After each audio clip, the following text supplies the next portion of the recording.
তো আমরা এই ইনস্ট্রুমেন্টকে ব্যবহার করে আয়রনের কনসেন্ট্রেশন বের করব এবং তার সাথে কি কালারিমেট্রিক মেথড, তার মানে কালার তৈরি করতে হবে। কালার সেটা কালারের জন্য কারেসপন্ডিং অ্যাবজর্বেন্স আমরা মেজার করব, অ্যাবজর্বেন্স।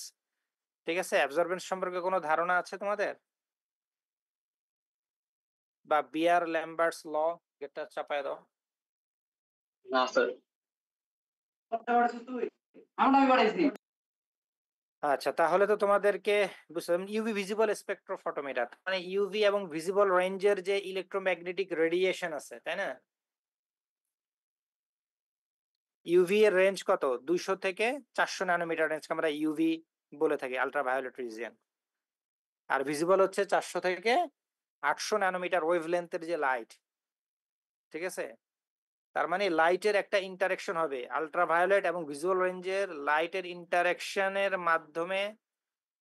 ঠিক আছে, কোনো একটা বস্তু, যে বস্তুর মধ্যে আয়রন থাকবে, আয়রন কন্টেনিং কোনো একটা ম্যাটেরিয়াল, সে লাইটকে অ্যাবজর্ব করবে, শোষণ করবে।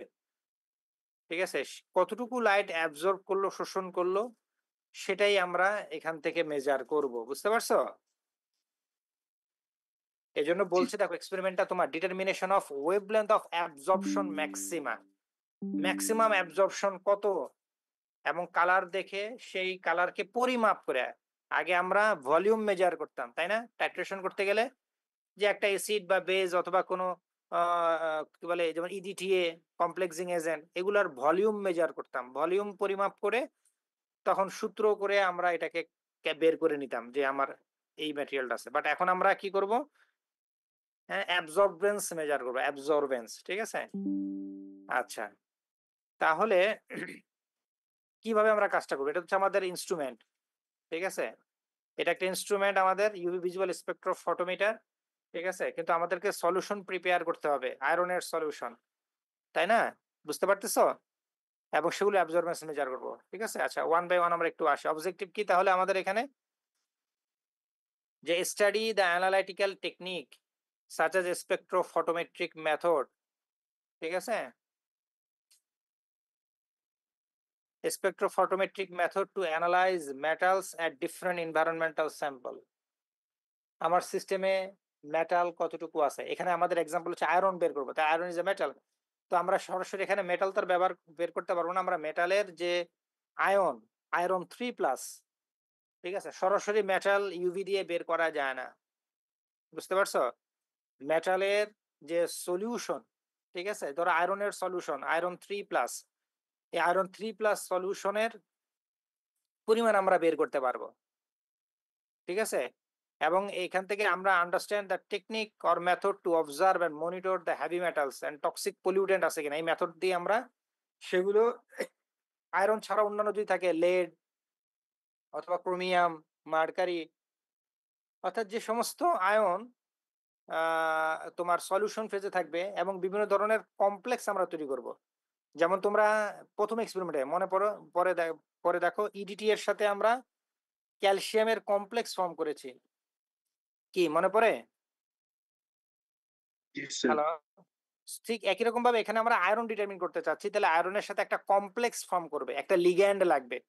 সেই লিগ্যান্ড কমপ্লেক্স ফর্ম করবে আয়রনের সাথে, সেই কমপ্লেক্সের একটা কালার থাকবে, সেই কালারের আমরা ইন্টেন্সিটি ইউভি দিয়ে মেজার করবো, এতটুকু আমাদের কাজ।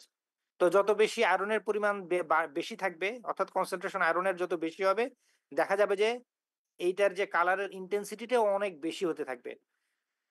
বুঝতে পারতেছো? সো আমরা এই কনসেন্ট্রেশনের অ্যাবজর্বেন্স মেজার করব বা ইন্টেন্সিটি মেজার করব করে বিয়ার ল্যাম্বার্টস ল, দুইজন সায়েন্টিস্টের সমন্বয়ে একটা সূত্র আছে, সেই সূত্রটাকে আমরা ইউজ করে, ঠিক আছে, সেখান থেকে আমরা ক্যালিব্রেশন কার্ভ ব্যবহার করব করে আননোন কনসেন্ট্রেশন অফ আয়রন আমরা বের করব। বুঝতে পারছো? তাহলে আমাদের এখানে কি কি জিনিস বুঝতে হবে এই এক্সপেরিমেন্ট থেকে? স্পেকট্রোফটোমেট্রিক মেথডটা কেমন, কি জিনিস, এটা কি হয়, এখানে এই টেকনিকটার মধ্যে আসলে কি আছে, বেয়ার ল্যাম্বার্টস লটা আমাদেরকে বুঝতে হবে। কনসেন্ট্রেশন যে আমরা বের করবো আননোন ম্যাটেরিয়ালের, সেই আননোন ম্যাটেরিয়ালের ল্যামডা ম্যাক্স বুঝতে হবে, ল্যামডা ম্যাক্স। ঠিক আছে, এরপর একটা ক্যালিব্রেশন কার্ভ লাগবে। তো এই জিনিসগুলো যদি আমি জানলে আমি এক্সপেরিমেন্টটা করতে পারবো। কি বুঝতে পারছো? ক্লিয়ার সবার কাছে? জি স্যার। আমাদের অবজেক্টিভটা কি? স্পেকট্রোফটোমেট্রিক মেথডটা বুঝায় কিভাবে মেথডটা কাজ করে। ঠিক আছে? বেয়ার লম্বার্টস লটা কি এখানে? ল্যামডা ম্যাক্স বলতে আমরা কি বুঝবো?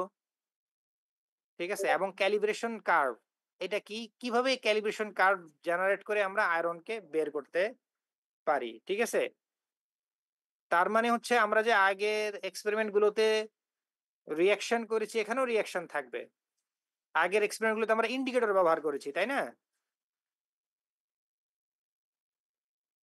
কিন্তু এখন আমরা ইন্ডিকেটর ব্যবহার করছি না। আমরা সরাসরি ইনস্ট্রুমেন্ট ব্যবহার করে লাইটের ইনটেনসিটি মেজার করব। ঠিক আছে? সেখান থেকে আমরা আয়রনের পরিমাণ বের করব। আচ্ছা দেখি 1 বাই 1। ঠিক আছে? ইম্পোর্টেন্স এটা অনেক ক্ষেত্রে এটা ব্যবহার করা যায়। ইন্ডিভিজুয়াল স্পেকট্রোফটোমিটার হচ্ছে মানে ইম্পিউরিটিস ডিটারমিন করার জন্য ভালো একটা টেকনিক। কোয়ালিটি এবং কোয়ান্টিটি দুটোই এখানে করা যাবে। ঠিক আছে? বিভিন্ন ধরনের কেমিক্যাল কাইনেটিক্স স্টাডি করতে গেলে, ফাংশনাল গ্রুপ স্টাডি করতে গেলে, ঠিক আছে? এই ইউভি ভিজিবল স্পেকট্রোফটোমিটার, হ্যাঁ? খুবই ইম্পোর্টেন্ট একটা অ্যানালিটিক্যাল টেকনিক। বুঝতে পারছো? হুম? হ্যালো? শুনতে পাচ্ছ আমার কথা? একটু রেসপন্স না করলে বোঝা যাবে না। তোমরা জি স্যার, ক্লাসে আসো না শুনতেছি নাই। স্যার। জি স্যার, একটু বুঝেছি। কাইন্ডলি রেসপন্স জি করো, স্যার, হ্যাঁ? বুঝছি। ঠিক আছে? এই যে ইউভি ভিজিবল স্পেকট্রোফটোমিটার এটা একটা অ্যানালিটিক্যাল মেথড যেখানে ইনস্ট্রুমেন্ট হচ্ছে ইউভি ভিজিবল স্পেকট্রোফটোমিটার। ঠিক আছে? এখানে আমরা লাইটের অ্যাবজর্বেন্স মেজার করব। ঠিক আছে? আমরা টাইট্রেশন করে যেমন কনসেন্ট্রেশন মেজার করতাম, আমরা এখানে অ্যাবজর্বেন্স মেজার করে কনসেন্ট্রেশন বের করব। এক্ষেত্রে আমার যে সূত্রটা লাগবে বিয়ার ল্যাম্বার্টস ল। আর টাইট্রেশনের যে সূত্রটা লাগতো V1S1 ইকুয়ালস টু V2S2। বুঝতে পারছো ডিফারেন্স গুলো? হুম? জি স্যার। জি আচ্ছা। স্যার। জি স্যার।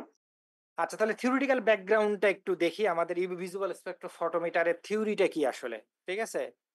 দেখো ইউভি ভিজিবল স্পেকট্রোস্কোপি, ঠিক আছে, কি করে? মেজার করে the response of a sample or analyte to ultraviolet and visible range of electromagnetic radiation.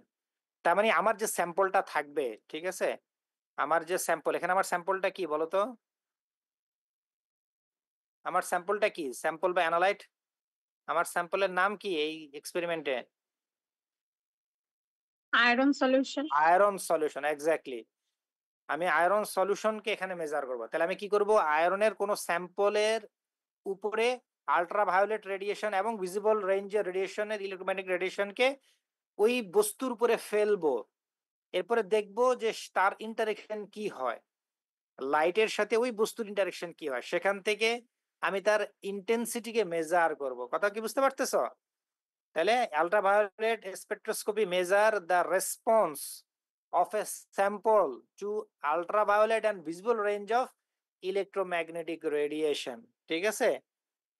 আচ্ছা তাহলে ইলেকট্রোম্যাগনেটিক রেডিয়েশন অফ ইউভি হচ্ছে যে প্রায় 200 থেকে 400 ন্যানোমিটারের মধ্যে, ভিজিবল হচ্ছে 400 থেকে 800 ন্যানোমিটারের মধ্যে। ঠিক আছে? আমরা এই টেকনিক অ্যানালিটিক টেকনিকের মধ্যে আমরা এই ওয়েভলেন্থের লাইট গুলোকে আমরা তৈরি করে আমার স্যাম্পলের উপরে এটাকে ইরেডিয়েট করব, করে সেখান থেকে কি ধরনের পরিবর্তন আসতেছে সেটা আমরা মেজার করব। এই জন্য এটাকে বলা হয় ইলেকট্রনিক স্পেকট্রোস্কোপি। ঠিক আছে? ইউভি ভিজিবল স্পেকট্রোস্কোপি আরেক নাম হচ্ছে ইলেকট্রনিক স্পেকট্রোস্কোপি। ঠিক আছে? আচ্ছা এখন আসলে কোন কম্পাউন্ড গুলোকে আমরা এই ভিজুয়াল স্পেকট্রোফটোমেট্রি দিয়ে অ্যানালাইসিস করতে পারবো? ঠিক আছে? বুঝতে পারতেছো? সব অ্যানালাইসিস কিন্তু দিয়ে করা যাবে না। যদি কোনো মলিকুলের মধ্যে lone pair of electron, pi bond electron, sigma electron থাকে, ঠিক আছে, এই ধরনের ইলেকট্রন যেগুলোর মধ্যে থাকবে, ঠিক আছে, স্পেশালি যাদের মধ্যে যে লোন পেয়ার অফ ইলেকট্রন অথবা পাই ডাবল বন্ড, ঠিক আছে, এই ধরনের কম্পাউন্ডকে আমরা ইউভি দিয়ে বের করতে পারবো। কথা বুঝতে পারছো? যেমন মনে করো আমি যদি বলি ফর এক্সাম্পল মিথেন বা ইথেন অথবা বিউটেন, ঠিক আছে, দেখা যাবে যে এদের রেসপন্সটা কম হবে কম্পেয়ার টু যদি আমি বলি যে alkyne substance, carbon carbon double bond যাদের মধ্যে আছে, ঠিক আছে, লোন পেয়ার অফ ইলেকট্রন যাদের মধ্যে থাকবে, ঠিক আছে, আনস্যাচুরেটেড কম্পাউন্ড যারা সেগুলো আসলে বেশি ইউভিতে রেসপন্স করবে। কি কথা বুঝতে পারছো?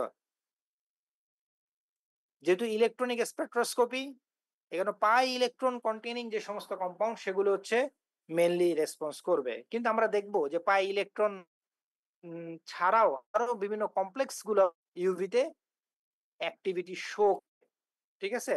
এখানে মেইনলি কি ঘটনা ঘটবে দেখো, এই যে দিস ইলেকট্রনস, এই যে কোন মলিকুলের মধ্যে যে ইলেকট্রন গুলো থাকে, পাই ইলেকট্রনস যদি আমি স্পেশালি বলি, ইলেকট্রন গুলো ইউভি এবং ভিজিবল ইলেকট্রোম্যাগনেটিক রেডিয়েশনকে অ্যাবজর্ব করবে। এবং তোমরা জানো ইলেকট্রন যদি এনার্জি অ্যাবজর্ব করে লাইট থেকে, তখন it undergo a transition from ground state to the excited state, তাই না? কি জানি তো আমরা, তাই না? লাইট যখন এনার্জি, লাইট থেকে যখন এনার্জি নিবে, light is a kind of energy, photon, তাই না? যখন ইলেকট্রন গুলো এই এনার্জি অ্যাবজর্ব করবে, করে সে লোয়ার এনার্জি লেভেল থেকে হায়ার এনার্জি লেভেলের দিকে মুভ করবে। এই কারণে আমরা কি বলতেছি, ইলেকট্রনিক ট্রানজিশন ঘটবে এখানে। ইউভি ভিজিবল স্পেকট্রোফটোমেট্রিতে ইলেকট্রনিক ট্রানজিশন ঘটে। কি কথা বুঝতে পারছো? এটা ছিল আমাদের সিম্পল মলিকুলের জন্য। কিন্তু যদি কোনো মেটালিক স্পিসিস হয়, সেখানেও ইলেকট্রনিক ট্রানজিশন ঘটবে। যেমন আমরা আয়রন ডিটারমিন করব, এটা একটা মেটালিক স্পিসিস, এটা কোনো অর্গানিক মলিকুল না, বাট সেখানেও কি হবে, ইলেকট্রনিক ট্রানজিশন পসিবল। কিভাবে হতে পারে সেটাকে আমরা বলি ডিডি ট্রানজিশন। ইলেকট্রন গুলো যে এক্সাইটেড, ডিডি ট্রানজিশন, তার মানে ট্রানজিশন এলিমেন্টের যে ডি অরবিটাল গুলো আছে, সেই অরবিটাল গুলোর মধ্যে দেখা যায় যে ট্রানজিশন গুলো হবে। অথবা হতে পারে মেটাল থেকে লিগ্যান্ডে চার্জ ট্রান্সফার কমপ্লেক্স ফর্ম করতে পারে, অথবা ligand to metal charge transfer complex হতে পারে। কি বুঝতে পারতেছো? যেমন মনে করো ইডিটিএ ছিল, সেখান থেকে একটা লিগ্যান্ড, লিগ্যান্ড কি করে, ইলেকট্রন ডোনেট করে। তা আমি যদি এখানে একটা লিগ্যান্ড চিন্তা করি ইডিটিএ, সেই ইলেকট্রন ডোনেট করবে। ইলেকট্রনটা কোথায় যাবে? যাবে মেটালের কাছে। যেহেতু মেটালের ডি অরবিটাল ফাঁকা যখন থাকে, তখন সেই ডি অরবিটালের মধ্যে ইলেকট্রনের ট্রান্সফার হয়। তো এইটাকে আমরা বলতে পারি ligand to metal charge transfer complex form করতে পারে। বুঝতে পারছো? তার মানে অর্গানিক মলিকুল যেগুলো আছে, সেগুলোর হচ্ছে এই ধরনের এক্সাইটেশন হয়। তোমার যে পাই বন্ড, সিগমা বন্ড অথবা লোন পেয়ার এক্সাইটেশন হয় ইউভি লাইট অথবা ভিজিবল লাইট অ্যাবজর্ব করে। But in case of metallic species, সেখানে যে মেটালিক কমপ্লেক্স গুলো ফর্ম করবে, ঠিক আছে, সেই মেটালের কমপ্লেক্সের মধ্যে metal to ligand charge transfer complex অথবা ligand to metal charge transfer complex form করার মাধ্যমে এই ইলেকট্রনের এক্সাইটেশন ঘটবে। ঠিক আছে? যেমন আমি এখন এটা দেখাচ্ছিলাম তোমার অর্গানিক মলিকুলস এর জন্য, যেমন এটা হচ্ছে কি অ্যালডিহাইড। ঠিক আছে, অ্যালডিহাইডের মধ্যে কার্বন কার্বন ডাবল বন্ড আছে, অক্সিজেনের লোন পেয়ার আছে। তাহলে দেখা যাচ্ছে যে সিগমা ইলেকট্রন, পাই ইলেকট্রন, ঠিক আছে, লোন পেয়ার গুলোকে আমরা বলি নন বন্ডিং ইলেকট্রন। তো দেখা যাচ্ছে এগুলার এই যে বিভিন্ন রকমের লাইট পড়ার সাথে সাথে ইলেকট্রন গুলো এক এনার্জি লেভেল থেকে আরেক এনার্জি লেভেলে মুভ করছে। ঠিক আছে, এটাকে বলেছে যে অর্গানিকের স্যাচুরেটেড ডাবল বন্ড, এদের ক্ষেত্রে এই ধরনের ট্রানজিশন আমরা দেখতে পাই। ঠিক আছে, আরেকটা আমরা বললাম তোমাদেরকে, এটাকে মেটাল লিগ্যান্ড ট্রান্সফার ট্রানজিশন। তাহলে এখানে কি করবে, electron moves between ligand and metal. তাহলে একটাকে আমরা বলি ডোনার, আরেকটাকে বলি আমি অ্যাকসেপ্টর। লিগ্যান্ডকে বলবো আমি ডোনার, সে ইলেকট্রন দিবে, আর এখানে হচ্ছে অ্যাকসেপ্টর ইলেকট্রন গ্রহণ করবে। আরেকটার কথা বললাম তোমাকে ডিডি ট্রানজিশন। ঠিক আছে, ডিডি ট্রানজিশন কি হয়, যে অলরেডি বলেছি তোমাদেরকে, যে ট্রানজিশন হচ্ছে তোমার যে ডি অরবিটাল গুলো আছে, নাম হচ্ছে ডিডি ট্রানজিশন। তাহলে ডি অরবিটালের মধ্যে এই কি বলে, যখন আমাদের এই লিগ্যান্ড গুলো আসে, তো দেখা যায় ডি অরবিটাল গুলো ভাগ হয়ে যায়। বুঝতে পারছো? তোমরা যেমন ডি অরবিটাল পড়েছো, কয়টা ডি অরবিটাল আছে আমাদের? 5টা ডি অরবিটাল, তাই না? হ্যাঁ, শুনতে পাচ্ছ? আমাদের 5টা ডি অরবিটাল জি আছে। স্যার। কি কি বলো তো? D x y, d y z, d z x, d কি বলো, x square y square, d z x square, এই স্কোয়ার 5টা। Minus y square. হ্যাঁ, আর হচ্ছে ডি জেড স্কোয়ার।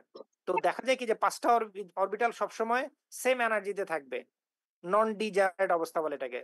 কিন্তু যখন দেখা যায় যে লিগ্যান্ড চলে আসে, ঠিক আছে, লিগ্যান্ড চলে আসলে ওই ডি অরবিটাল গুলো স্প্লিট হয়ে যায়। দেখা যায় 3টা অরবিটাল নিচে থাকে আর 2টা অরবিটাল উপরে হয়ে যায়। তো তুমি যখন লাইট পড়বে, অথবা দেখা যাচ্ছে যে তোমার যে এই স্প্লিটিংটা যদি কম আর বেশি হয়, তখন অটোমেটিক এই ইলেকট্রন গুলো লো ডি অরবিটাল থেকে হাই ডি অরবিটালের দিকে মুভ করে। এটাকে আমরা বলতেছি ডিডি ট্রানজিশন। কি বুঝতে পারছো? হুম, জি স্যার। জি স্যার। মানে ডি অরবিটালের 5টা অরবিটালের মধ্যে এটা স্প্লিট হয়ে যায়। স্প্লিট করার জন্য কে দেয়? লিগ্যান্ড গুলো। লিগ্যান্ডের একটা প্রভাব আছে যাকে বলে লিগ্যান্ড ফিল্ড। ঠিক আছে, লিগ্যান্ড ফিল্ডের প্রভাবে অরবিটাল গুলো ভাগ হয়ে যাচ্ছে। দেখা যাচ্ছে যাদের মধ্যে শক্তি লিটল বিট একটু একই ধরনের, যেমন ধরো DXY, DYZ, ZX, DZX এগুলো একই ধরনের, তাই না? এগুলি নিচে থাকে, আর DX square, Y square, DZ square একটু ভিন্ন ধরনের, সেগুলো উপরে চলে যায়, স্প্লিট হয়ে যায়। স্প্লিট হয়ে গেলে মাঝখানে একটা এনার্জি গ্যাপ তৈরি হয়। এখন যে অরবিটাল গুলোর গ্যাপ তৈরি হলো, এখন ইলেকট্রন গুলো কি করতে পারে, নিচের অরবিটাল থেকে উপরে অরবিটালে চলে যায়। দেখা যায় যে সিম্পল যে ভিজিবল লাইট, ঠিক আছে, এই লাইটের প্রেজেন্সে কি হচ্ছে, ইলেকট্রন গুলো এই ডিডি ট্রানজিশন দেখাচ্ছে। এখন কতটুকু ডিডি ট্রানজিশন হলো অথবা কতটুকু চার্জ ট্রান্সফার কমপ্লেক্স ফর্ম করলো, সেইটার কারণে যে যে পরিমাণ লাইট তারা অ্যাবজর্ব করলো, সেই অ্যাবজর্বেন্সটা আমরা মেজার করব। এখন যতগুলো কমপ্লেক্স ফর্ম করবে, ঠিক আছে, যত বেশি কমপ্লেক্স ফর্ম করবে অথবা যত বেশি ঘনমাত্রা বাড়বে, ঠিক আছে, তত বেশি লাইটের অ্যাবজর্বেন্স বা লাইট যে অ্যাবজর্ব করার প্রবাবিলিটিটাও বাড়বে, ঠিক আছে। তো যাই হোক, আমরা মোটামুটি আমাদের এইখানে 3 ধরনের ট্রানজিশনের কথা বললাম, ঠিক আছে। Transition involve the electron pi sigma n, transition between charge transfer, and হচ্ছে ডিডি অরবিটাল। আবার এফ অরবিটালের ক্ষেত্রে যদি থাকে তাহলে এফ অরবিটালের ট্রানজিশন হতে পারে, ঠিক আছে। আর এখানে ট্রানজিশনের ক্ষেত্রে মোস্টলি তোমাকে যেটা হয়, এগুলি একটু ইম্পর্টেন্ট টার্ম, হয়তোবা তোমরা যদি অ্যাটমিক স্ট্রাকচার পড়ে থাকো সেখানে হয়তো জানতে পারো আর কি। যে আমাদের একটা হচ্ছে তোমার হোমো বলি আমরা এটাকে, যে কোনো অ্যাটম বা মলিকুলের হাইয়েস্ট অকুপাইড মলিকুলার অরবিটাল, আর এটা হচ্ছে লোয়েস্ট আনঅকুপাইড মলিকুলার অরবিটাল। দেখা যাচ্ছে যেটার মধ্যে যেমন তোমার মনে করো মেটালের কথা যদি আমরা চিন্তা করি, ঠিক আছে, তো মেটালের ক্ষেত্রে দেখা যাবে যে হাইয়েস্ট যে অকুপাইড অরবিটাল আছে, যেমন আমরা বলি ভ্যালেন্স শেল ইলেকট্রন, ঠিক আছে। এটা হচ্ছে কি বলে মেটালের জন্য Homo, highest occupied molecular orbital. কি কথা বুঝতে পারতেছো? আচ্ছা, আবার তার লোয়েস্ট অরবিটাল হচ্ছে তার উপরে যে অরবিটাল গুলো থাকবে সেগুলোকে আমরা বলি আনঅকুপাইড মলিকুলার অরবিটাল, ঠিক আছে। যেমন এখানে সিগমা পাই, এখানে যদি ইলেকট্রন আছে, এখানে একটা আছে, এখানে ইলেকট্রন আছে, তিনটার মধ্যে ইলেকট্রন আছে, যে দুটো করে ইলেকট্রন, তুমি কি দেখতে পাচ্ছ? এই যে দুটো করে ইলেকট্রন কি দেখতে পাচ্ছ? এই যে দুটো করে ইলেকট্রন। জি তাহলে স্যার। আমি যদি বলি এই কম্পাউন্ড, যে এই যে কি বলে এটাকে, অর্গানিক কম্পাউন্ড অ্যালডিহাইড, অ্যালডিহাইডের জন্য হোমো কোনটা, এই যে এটা, এই যে এই যে অরবিটালটা, এটা হচ্ছে Homo, highest occupied molecular orbital, ঠিক আছে। আর লোমো কোনটা হবে, তার উপরের যেটা আছে, যে এই জায়গাটা দেখো ফাঁকা, তাই না? এই অরবিটালটা ফাঁকা, যেটাকে বলি পাই স্টার অরবিটাল, এটাকে বলা হচ্ছে লোমো, লোয়েস্ট আনঅকুপাইড। কেন? এটাও তো আনঅকুপাইড, কিন্তু এটা হচ্ছে লোয়েস্ট আনঅকুপাইড, হচ্ছে হাইয়েস্ট আনঅকুপাইড, তাহলে লোয়েস্ট আনঅকুপাইড অরবিটাল। তো এখন কি হবে, এই হোমো আর লোমোর মধ্যে হচ্ছে ট্রানজিশন ঘটবে। কখনো কি স্যার, হয়, হ্যাঁ বলো। স্যার এই হোমো আর লোমোটা একটু আরেকবার বলবেন? আচ্ছা, তুমি হোমো এর আগে ফুল মিনিংটা দেখো না, কি বলতেছে, হাইয়েস্ট অকুপাইড মলিকুলার অরবিটাল। এটা তো একটা মলিকিউল, তাই না? এটা মলিকুল না? জি স্যার। তাহলে একটা হচ্ছে অ্যাটমিক অরবিটাল, যেমন আমি যদি শুধু আয়রনের কথা চিন্তা করি, এটা হচ্ছে অ্যাটমিক অরবিটাল, ঠিক আছে। কিন্তু আয়রন যখন কোনো কমপ্লেক্স ফর্ম করে তখন কি হয়, মলিকুলার অরবিটাল তৈরি করে। যেমন কার্বনের অরবিটাল আছে 1s 2s 2p, এগুলো হচ্ছে অ্যাটমিক অরবিটাল। কিন্তু কার্বন যখন মিথেন ফর্ম করলো, কম্পাউন্ড ফর্ম করলো, তখন তার অরবিটাল কি হয়ে যায়, মলিকুলার অরবিটাল। তো ঠিক একই রকম ভাবে কোন একটা হাইব্রিডাইজেশনের মাধ্যমে তো এই অ্যালডিহাইডটা তৈরি হয়েছে, তাই নয় কি? জি বুঝতেছো স্যার। কথাটা? তাহলে এইটার ক্ষেত্রে আমি যদি এভাবে চিন্তা করি, যে এটা তো সিগমা বন্ড আছে, অবশ্যই এখানে একটা সিঙ্গেল বন্ড আছে, পাই বন্ড আছে, আবার অক্সিজেন লোন পেয়ার আছে, তাহলে 3 ধরনের এই যে বন্ডিং স্টেট এখানে আছে। এখন আমি যদি ইলেকট্রনকে ডিস্ট্রিবিউট করি, তো দেখা যাচ্ছে যে এখানে দুটো ইলেকট্রন আছে, এরপর আর ইলেকট্রন নেই। তাহলে যে হাইয়েস্ট অকুপাইড মানে কি, যেখানে ইলেকট্রন রয়েছে, তাহলে এই একটাকে আমি বলতে পারি হোমো, এই লেভেলটাকে আমি বলতে পারি হোমো, কারণ হচ্ছে হাইয়েস্ট অকুপাইড মলিকুলার অরবিটাল। বুঝতে পারছো? তাহলে এই লেভেলটার নাম কি দিবে, এই অরবিটাল স্টেটটার নাম কি দিবে তুমি, যেহেতু এটা অকুপাইড, এটা হচ্ছে আনঅকুপাইড।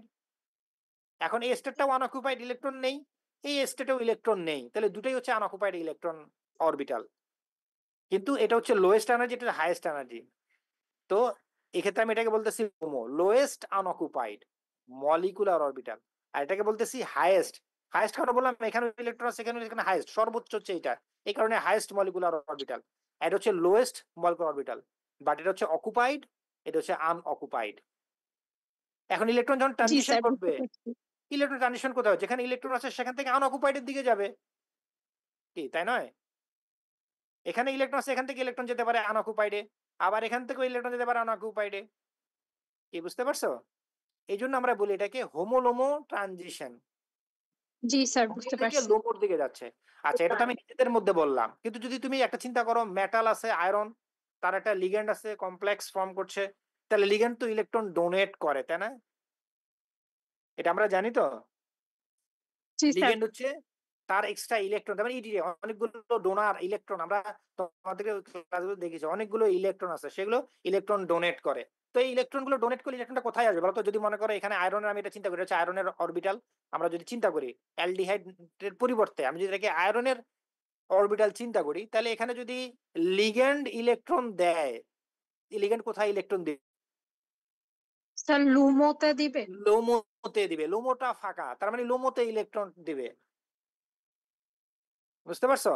হোমো তো অলরেডি অকুপাইড, তাহলে লিগ্যান্ডের যে চার্জ ট্রান্সফার হচ্ছে, তার মানে লিগ্যান্ডের হোমো থেকে, যদি লিগ্যান্ডের এরকম হোমো থেকে মেটালের লোমোতে, হ্যাঁ লুমোতে ইলেকট্রনের ট্রান্সফার হবে। কি বুঝতে পারছো কথা? জি স্যার। মেটালের মেটালের লোমোতে লিগ্যান্ডের হোমো থেকে আসবে, ঠিক আছে? লিগ্যান্ডের যে হাইয়েস্ট অরবিটাল, সেখান থেকে মেটালের যে জায়গাটা ফাঁকা আছে, কোনটা ফাঁকা? লুমো ফাঁকা। তাহলে হোমো থেকে লুমোতে আসবে, তো হোমোটা হবে কার? লিগ্যান্ডের, কারণ লিগ্যান্ডের ওই অরবিটাল, অকুপাইড অরবিটাল থেকে ইলেকট্রন যাবে। তো যাই হোক, এত ডিপ আমাদের যাওয়ার দরকার নাই। যেভাবেই হোক, যদি ডিডি ট্রানজিশন হয় অথবা মেটাল লিগাল ট্রান্সফার হয়, হ্যাঁ আরো আছে যেখানে যে ট্রান্সফার হয়, যে মেটাল টু লিগ্যান্ড ট্রান্সফার যদি হয়, ঠিক আছে, এই কথাগুলি বললাম আমি এখন তোমাদেরকে। হ্যাঁ, যে an electron from orbital of the metal is transferred to the piest orbital of the ligand, এটাও যেমন পসিবল, ঠিক একই রকম ভাবে লিগ্যান্ড থেকে মেটালেও যাওয়া সম্ভব।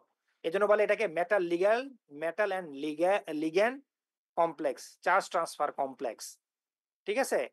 আচ্ছা, যদি এরকম চার্জ ট্রান্সফার কমপ্লেক্স হয়, এই যে আমি যে আয়রনটা ডিটারমিন করব, আমি ধরলাম আয়রন 3 একটা কম্পাউন্ড, আয়রন ফেরিক 3 নাইট্রেট, ঠিক আছে, আমি এটাকে ডিটারমিন করব। আমার কমপ্লেক্সেশনের জন্য আমি যে লিগ্যান্ডটা নিয়েছি, থায়োসায়ানাইড, অ্যামোনিয়াম থায়োসায়ানাইড। তাহলে থায়োসায়ানাইডের সাথে একটা কমপ্লেক্স ফর্ম করবে, ঠিক আছে, যেখানে লিগ্যান্ড হচ্ছে থায়োসায়ানাইড। তাহলে আয়রনের ফাঁকা ডি অরবিটালের মধ্যে লিগ্যান্ড থেকে ইলেকট্রন যাবে, তাহলে একটা চার্জ ট্রান্সফার কমপ্লেক্স ফর্ম করবে। তাহলে যদি চার্জ ট্রান্সফার কমপ্লেক্স ফর্ম করে, তাহলে সে কতটুকু লাইটকে অ্যাবজর্ব করবে, এটা হচ্ছে আমাদের দেখার বিষয়, ঠিক আছে? তাহলে হচ্ছে আমাদের ইন জেনারেল রিঅ্যাকশন, ঠিক আছে? আয়রনের একটা সলিউশন আমরা নিব, তার সাথে লিগ্যান্ডের একটা রিঅ্যাকশন করব, ঠিক আছে? আরো কিছু রিঅ্যাকট্যান্ট লাগবে, আমরা দেখাবো কিভাবে স্যাম্পল তৈরি করতে হয়। বাট ফান্ডামেন্টাল জিনিসটা হচ্ছে কি, এখানে মেটালের সাথে লিগ্যান্ডের একটা কমপ্লেক্স ফর্ম করতে হবে। এটা হচ্ছে টাইট্রেশনের থেকে আলাদা, বুঝতে পারতেছো? টাইট্রেশনে কিন্তু আমরা ওইখানে কমপ্লেক্স ফর্ম করে, নো ডাউট। এই যেমন তুমি এই যে 1 নম্বর এক্সপেরিমেন্টে ছিল, তারপরে তোমার আমরা কোড করেছি, হার্ডনেস মেজার করেছি, এখানে কিন্তু কমপ্লেক্স ফর্ম করেছে, বাট আমরা কিন্তু লাইটের ইন্টেন্সিটি মেজার করিনি। আমরা একটা ইন্ডিকেটর ব্যবহার করে তার কালার চেঞ্জের মাধ্যমে কত ভলিউম লেগেছে সেটা মেজার করেছি, ঠিক আছে? আর আমরা এখন ইউভি দিয়ে সে কি পরিমাণ কমপ্লেক্স ফর্ম করেছে তার লাইট অ্যাবজর্বেন্সটা মেজার করব, ঠিক আছে? আচ্ছা, তাহলে এখানে কি রকম হবে বিষয়টা দেখো। স্পেকট্রোফটোমিটার হচ্ছে এমন একটা ইনস্ট্রুমেন্ট ডিজাইন করা হয় two measure the spectrum of A compound. তাহলে আমরা ইউভি ভিজিবল স্পেকট্রোফটোমিটারে স্পেকট্রাম মেজার করবো। What is spectrum? Barnali. Spectrum বলতে আমরা কি বুঝি? বর্ণালী।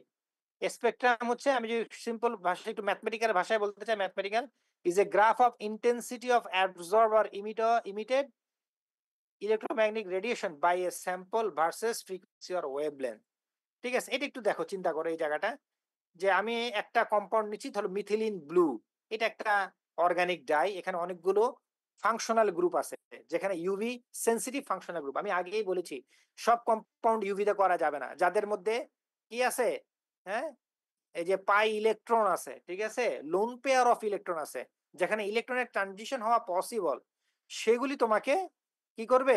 এই ইউভিতে দিবে। আচ্ছা, আমি মিথিলিন ব্লু যে কম্পাউন্ড আমার আছে, আমি তার উপরে কি করলাম, 200 থেকে 800 ন্যানোমিটার তার ইউভি লাইট এবং ভিজিবল লাইট দুইটাই আমি তার উপরে ফেললাম।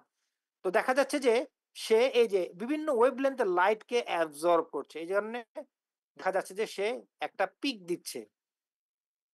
এবং দেখো এই যে ভিজিবল দিয়ে আমি যদি দেখি এখানে মোটামুটি এই যে এই ওয়েভলেন্থের ফর এক্সাম্পল ধরো 600 এটা যদি 800 700 ধরো 660 এর দিকে, যে 660 ওয়েভলেন্থের লাইটটা সে সবচেয়ে বেশি অ্যাবজর্ব করেছে। কি ব্যাপারটা বুঝতে পারতেছো? তার মানে এই যে সে এই ওয়েভলেন্থ লাইটকে অ্যাবজর্ব করছে, ঠিক আছে, আমি ওয়েভলেন্থ ভার্সেস অ্যাবজর্বেন্স এরকম একটা প্লট আমি এখান থেকে পাবো। এটাকে বলা হচ্ছে স্পেকট্রাম। এই যেটা একটা স্পেকট্রাম, ইউভি ভিজিবল স্পেকট্রাম। তার মানে এখন মিথিলিন ব্লুর জন্য যে স্পেকট্রাম পাচ্ছি, আমি যদি অন্য একটা কম্পাউন্ড নেই বা অন্য কোনো কমপ্লেক্স নেই, তখন দেখা যাবে যে তার এই স্পেকট্রামের প্যাটার্ন গুলো চেঞ্জ হয়ে যাবে। বুঝতেছো কথা? তার মানে এগুলো হচ্ছে জি এক স্যার। একটা কম্পাউন্ডের ক্যারেক্টারিস্টিক্স। আমাদের যেমন ফিঙ্গারপ্রিন্ট থাকে না, একটা ফিঙ্গারপ্রিন্টের সাথে অন্য কারো ফিঙ্গারপ্রিন্টের কোনো ম্যাচ থাকে না, ঠিক এই কম্পাউন্ডের জন্য যে ডিজাইন, এই যে যে যে ওয়েভলেন্থের লাইট সে অ্যাবজর্ব করেছে, ঠিক আছে, সেটা অন্য কম্পাউন্ডের ক্ষেত্রে আরেক ধরনের হবে। ঠিক আছে, তাহলে আমরা এখান থেকে একটা স্পেকট্রাম মেজার করতে পারবো। ঠিক আছে, এই যে এখানে যে এরিয়াটা আমি পাচ্ছি, এই কার্ভের নিচে যে এরিয়াটা পাচ্ছি আমি, সেটাই হচ্ছে তার অ্যাবজর্বেন্স। বুঝতে পারছো? তার মানে সে আসলে দেখো 600 ন্যানোমিটার লাইট অ্যাবজর্ব করতেছে, কিন্তু সবচেয়ে বেশি যে ওয়েভলেন্থের লাইট অ্যাবজর্ব করতেছে তাকে আমরা বলতেছি ল্যামডা ম্যাক্সিমাম। কি কথা কি বুঝতে পারতেছো? ল্যামডা ম্যাক্স, ল্যামডা ম্যাক্স জি স্যার। হচ্ছে এই কম্পাউন্ডের ক্যারেক্টারিস্টিক বুঝতে হবে। মিথিলিন ব্লুর ল্যামডা ম্যাক্স হচ্ছে 680, কিন্তু আমরা যে কম্পাউন্ড বা কমপ্লেক্স বানাচ্ছি আয়রন, তার জন্য ল্যামডা ম্যাক্স 680 না, তার জন্য হচ্ছে 400, সম্ভবত 480। তার মানে তার 480 ন্যানোমিটার, এদিকে দেখবে তার ম্যাক্সিমাম পিক পাওয়া যাবে, অন্য জায়গায় পিক পাওয়া যাবে না। তাহলে ল্যামডা ম্যাক্স কি? একটা characteristics property of A substance. ঠিক আছে, এটা ওই কম্পাউন্ড বা কমপ্লেক্সের স্ট্রাকচারের সাথে রিলেটেড। স্ট্রাকচার উপর ডিপেন্ড করে সে একটা পার্টিকুলার ওয়েভলেন্থের লাইটকে সে অ্যাবজর্ব করে। তাহলে যে ওয়েভলেন্থের লাইটকে সে ম্যাক্সিমাম অ্যাবজর্ব করলো, সেটাই হচ্ছে তার ল্যামডা ম্যাক্সিমাম। ঠিক আছে, এখন কতটুকু লাইট অ্যাবজর্ব করলো at each wavelength of UV and visible of electromagnetic radiation by a sample is measured, যেটা বললাম। তাহলে এখানে যদি আমি ইউভি কথা চিন্তা করি, তাহলে ইউভির ক্ষেত্রে এখানে মোটামুটি 300 ন্যানোমিটারের যে লাইটটা আছে, সেটা সে সবচেয়ে বেশি অ্যাবজর্ব করছে, এবং তার ভ্যালু অ্যাবাউট 4 পর্যন্ত, মানে এতটুকু অ্যাবজর্ব করছে। কিন্তু তার থেকে ভিজিবল লাইটকে সে বেশি অ্যাবজর্ব করছে। যদি সে ভিজিবল লাইটকে অ্যাবজর্ব করে, তার মানে এটা হচ্ছে তুমি খালি চোখেই দেখতে পাবা এই কম্পাউন্ডের কালার। আমার কথা কি বুঝতে পারছো?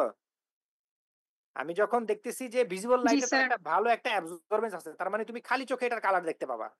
ঠিক আছে, এই যে আমরা যে কম্পাউন্ডটা কমপ্লেক্স বানাবো, এই যে দেখো অনেক কথা আছে, এই যে দেখো এটা কালার্ড, এটা আবার কালার্ড না, তাহলে এখানে কমপ্লেক্স ফর্ম করছে, এবং এই কমপ্লেক্সটা দেখো যেহেতু তার ল্যামডা ম্যাক্স হচ্ছে ফরে 480-তে, দেখছো যে ল্যামডা ম্যাক্স হচ্ছে কত? 480, আমার আয়রনের যে কমপ্লেক্স, তাহলে 480 তো ভিজিবলের রেঞ্জের মধ্যে পড়েছে, তাই না? 400-র পরে গেলেই তো এটা ভিজিবল রেঞ্জ, এই কারণে আমি এটা চোখে দেখতে পাচ্ছি। দেখছো কালার ফর্ম করছে। হ্যাঁ, এখানে কিছু কম্পাউন্ড আছে, যেমন মানে যে অ্যামোনিয়াম থায়োসায়ানেট, আমার লিগ্যান্ড, এটা কালারলেস। দেখছো আয়রন সলিউশন, যে আয়রন সলিউশন 100 ppm এর আয়রন সলিউশন, এটাও কালারলেস। এখানে একটা অ্যাসিড লাগবে, ঠিক আছে, অ্যাসিডের লাগবে, সেটা কারণ পরে বলতেছি। তো যাই হোক, এগুলো কালারলেস, বাট যখন আমি কমপ্লেক্স ফর্ম করলাম, কমপ্লেক্স ফর্ম করার সাথে সাথে এই কালার তৈরি হচ্ছে, এবং সেটা যেহেতু ভিজিবল রেঞ্জের লাইটকে অ্যাবজর্ব করছে, এখানে যে চার্জ ট্রান্সফার হচ্ছে এটা ভিজিবল রেঞ্জের মধ্যে ঘটছে, এই কারণে তুমি সুন্দর, হ্যাঁ, খালি চোখে আমরা কালার দেখতে পাচ্ছি। কি ব্যাপারটা বুঝতে পারছো? কিন্তু যদি তার এই কমপ্লেক্স ফর্মের যে লাইট অ্যাবজর্পশন যদি শুধু ইউভি রেঞ্জে হয়, তখন আমরা খালি চোখে দেখতে পারবো না, কারণ আমরা ইউভি খালি চোখে দেখতে পাই না, ভিজুয়ালটা আমরা খালি চোখে দেখতে পাই। এনিওয়ে, ঠিক আছে। আচ্ছা, তাহলে আমাদের কি দেখলাম? আমাদের ল্যামডা ম্যাক্স সম্পর্কে একটু ধারণা পেলাম, কিভাবে স্পেকট্রাম পাওয়া যায়। ঠিক আছে, কোনো কম্পাউন্ড তার স্ট্রাকচারের উপর বেস করে, তার কি কি ধরনের পাই ইলেকট্রন আছে, সেগুলোর উপরে বেস করে আসলে এই ইউভি স্পেকট্রোফটোমিটার সে লাইট অ্যাবজর্ব করবে, এবং সেটা মেজার করব আমরা স্পেকট্রোফটোমিটার যন্ত্র দিয়ে। ঠিক আছে, বুঝতে পারতেছো? হ্যাঁ, হ্যালো। জি স্যার। জি স্যার, বুঝতে পারছি। আচ্ছা, এটা হচ্ছে আমাদের সিম্পল একটা মেশিন। ঠিক আছে, এখানে তোমরা ভিতরে যদি, আচ্ছা দেখি আরো ভালো পিকচার আছে, এটা ইউভি স্পেকট্রোফটোমিটার, দেখো এই যে এখানে স্পেকট্রাম দেখা যাচ্ছে, খেয়াল করছো? এখানে স্যাম্পল হোল্ডার থাকে, ঠিক আছে, এখানে লাইট সোর্স থাকে, ইউভি লাইট থাকে, ভিজিবল লাইট থাকে, দুটা লাইটের সোর্স লাগবে, তাই না? লাইট তো জেনারেট করতে হবে। এই জন্য ইউভি লাইটের একটা সোর্স থাকবে, ভিজিবল লাইটের একটা সোর্স থাকবে, সেখান থেকে লাইট স্যাম্পলের উপরে পড়বে, সেখান থেকে অ্যাবজর্বেন্স হবে, তারপর আমরা এই যে পিক পাবো, ডিটেক্টরে পিক দেখাবে। এই হচ্ছে সিম্পল মেকানিজম। এই যে দেখো কি হচ্ছে এখান থেকে, ইউভি ভিজুয়াল স্পেকট্রোমিটার ইনস্ট্রুমেন্টটা কিভাবে কাজ করে। লাইট সোর্স থেকে লাইট তৈরি হচ্ছে, তো লাইট তো এখানে অনেকগুলো ওয়েভলেন্থের লাইটই তৈরি হবে, তাই না? লাইট সোর্সের মধ্যে তোমার ইউভি লাইটের জন্য আছে তোমার ডিউটেরেটেড ল্যাম্প, এই যে ইউভি লাইট দিয়ে দেওয়ার জন্য আমার ডিউটেরেটেড ল্যাম্প লাগবে, আর ভিজিবল লাইটের জন্য লাগবে টাংস্টেনের ফিলামেন্ট। তাহলে দুটার কম্বিনেশন করে আমার একটা লাইট সোর্স সিস্টেমে থাকবে, সেখান থেকে অনেকগুলো ওয়েভলেন্থের লাইট জেনারেট হচ্ছে, সেগুলোকে আমি কলিমেটর এবং এখানে যে প্রিজম থাকবে, কলিমেটর এবং সাহায্যে আমি ওয়েভলেন্থ সিলেক্ট করলে সিঙ্গেল ওয়েভলেন্থের মনোক্রোমেটিক লাইট তৈরি করব। ঠিক আছে, সে লাইট গুলো প্রিজম দিয়ে যাওয়ার পরে স্লিট দিয়ে সিঙ্গেল ওয়েভলেন্থটা শুধু এখান থেকে পাস করবে। তাহলে আমার একটা স্যাম্পল হোল্ডার থাকবে মাঝখানে, এখানে আমার ধরো যে আয়রনের সলিউশন সেটা এখানে থাকবে, যে কিউবেটটা থাকবে, এটাকে কিউবেট বা স্যাম্পল হোল্ডার বলে। ঠিক আছে, সেখানে আমি একটা নির্দিষ্ট ইন্টেন্সিটির লাইট আমি দিব, সে কিছু পরিমাণ লাইট অ্যাবজর্ব করবে, বাকিটা সে ছেড়ে দিবে। কি কথা কি বুঝতে পারতেছো? পরে দেখতেছি আমি যে এখানে কতটুকু সে অ্যাবজর্বেন্স করেছে, সেটা হচ্ছে 0.2 মিটার, দ্যাট টু অ্যাবজর্বেন্স 0.2। ঠিক আছে, বুঝতে পারতেছো? তাহলে একটা হচ্ছে স্যাম্পল উপরে লাইট আমি ফেললাম, কতটুকু লাইট ফেললাম আর কতটুকু ট্রান্সমিটেন্স হয়ে চলে গেল। ঠিক আছে, ইনসিডেন্ট লাইটের ইন্টেন্সিটি আর হচ্ছে ইরিডিয়েটেড লাইটের ইন্টেন্সিটি, এই দুইটার রেশিওকেই বলা হচ্ছে অ্যাবজর্বেন্স। কি কথা বুঝতে পারছো? অ্যাবজর্বেন্স, হ্যাঁ, এই যে অ্যাবজর্বেন্স, হ্যাঁ, হ্যাঁ, intensity of the light decrease exponentially as it passes through the absorption media, তাই না? কারণ লাইটের কিছু অংশ তো ওই মিডিয়াটা অ্যাবজর্ব করে ফেলবে। ঠিক আছে, এই জন্য এটাকে বলা হচ্ছে আমরা অ্যাবজর্পশন, যাকে আমরা এ বলি absorption, is defined as the log of I naught by I. ঠিক আছে, এটাকে আমরা কি বলতেছি? অ্যাবজর্বেন্স বলছি। ঠিক আছে, কতটুকু লাইট আমি ফেললাম আর কতটুকু লাইট ট্রান্সমিটেন্স হয়ে চলে গেল, এই দুটো রেশিওই হচ্ছে তোমার কি? অ্যাবজর্বেন্স। ঠিক আছে, ঠিক আছে, অ্যাবজর্বেন্সের ডেফিনেশনটা বুঝতে পারছো? হ্যাঁ, I naught by I, log জি of sir. I naught by I, এটাকে আমরা কি বলি? অ্যাবজর্বেন্স।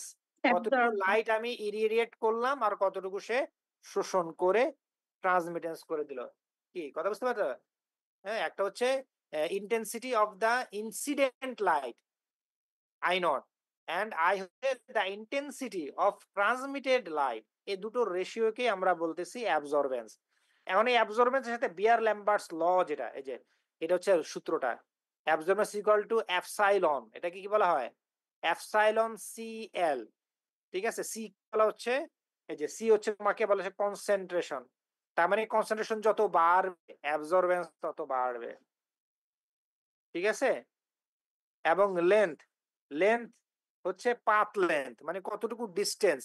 আমি যদি এই সেলটার কথা চিন্তা করি, এই যে এখানে যে ডিস্টেন্সটা, কতটুকু ডিস্টেন্স সে পাস করতেছে আর কত কনসেন্ট্রেশন আছে, এই দুটো সি এন্ড এল। বুঝতে পারছো? আমি যে সেলটা ইউজ করতেছি এই এই সেটা পাথ লেন্থ কতটুকু, এতটুকুর মধ্যে দিয়ে স্যাম্পলটার ভেদ করে লাইটটা চলে যাচ্ছে। তাহলে এখানে এই যে স্যাম্পলটা আছে তার কনসেন্ট্রেশন এবং লেন্থ, এই দুটোর প্রপোর্শনাল হচ্ছে অ্যাবজর্বেন্স। কনসেন্ট্রেশন বাড়লে অ্যাবজর্বেন্স বাড়বে, যদি আমার স্যাম্পল লেন্থও যদি বেড়ে যায় তাহলে অ্যাবজর্বেন্স বাড়বে। তাহলে এই দুটো পরিচয় পেলাম, এই দুটোর সাথে হচ্ছে এ প্রপোর্শনাল রিলেশনশিপ। কিন্তু what about molar extension coefficient বলা, এটাকে ই কে বলা হচ্ছে অ্যাপসাইলন বা মোলার এক্সটেনশন কোএফিসিয়েন্ট। আসলে এটা তো proportional, A proportional to C, A proportional to L. এখন এই প্রপোর্শনালটাকে উঠিয়ে দিয়ে যদি কোনো কনস্ট্যান্ট নিয়ে আসতে চাই, তখন হচ্ছে এটা একটা কনস্ট্যান্ট হিসেবে ব্যবহৃত হচ্ছে। ঠিক আছে, এখন এটা কি ধরনের কনস্ট্যান্ট? একটা বড় একটা ইম্পর্টেন্ট সিগনিফিকেন্ট আছে, এটা পরীক্ষার জন্য ইম্পর্টেন্ট। এই অ্যাপসাইলনটা কি আসলে?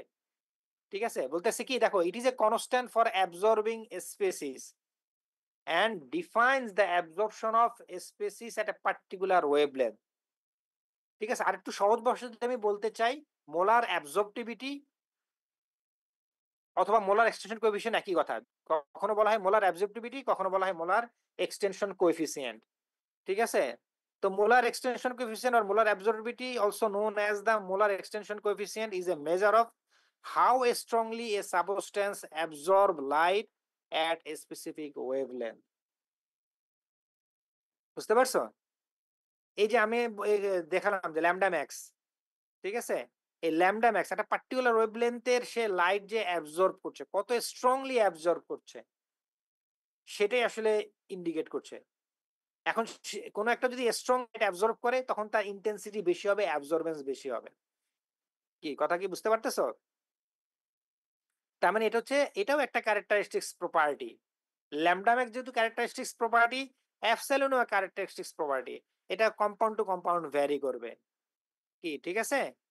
It is an intrinsic property of a substance, meaning it's a constant that depends on the molecule itself and the wavelength of the light being used.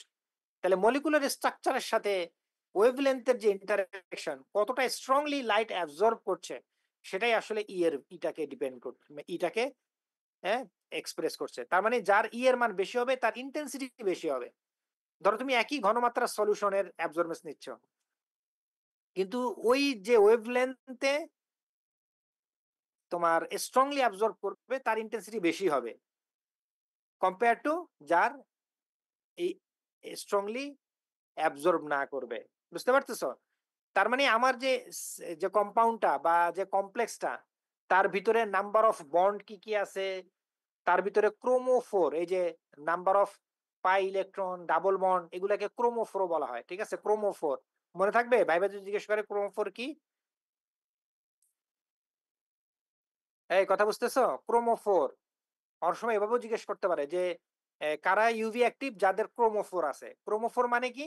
ক্রোমোফোর মানে হচ্ছে carbon carbon double bond, lone pair, এগুলাকে আমরা ক্রোমোফোর বলি। ঠিক আছে? ক্রোমোফোর যত বেশি থাকবে, তত স্ট্রংলি লাইট অ্যাবজর্ব করবে, তার ইন্টেন্সিটি বেশি হবে, তার এর ভ্যালুটাও বেশি হবে। ঠিক আছে? তাহলে হচ্ছে ওভারঅল আমাদের বিয়ার ল্যাম্বার্টস ল এবং অ্যাবজর্বেন্স। তাহলে আমি যদি কোন একটা সলিউশনের অ্যাবজর্বেন্স জানি, ঠিক আছে, অথবা শুধু যদি আমি অ্যাবজর্বেন্স মেজার করি, সেখান থেকে সলিউশন পাবো। আবার সলিউশনের অ্যাবজর্বেন্স মেজার করার মাধ্যমে আননোন সলিউশনেরও আমরা কনসেন্ট্রেশন বের করতে পারবো। কথা কি বুঝতে পারতেছো? হ্যালো? জি স্যার।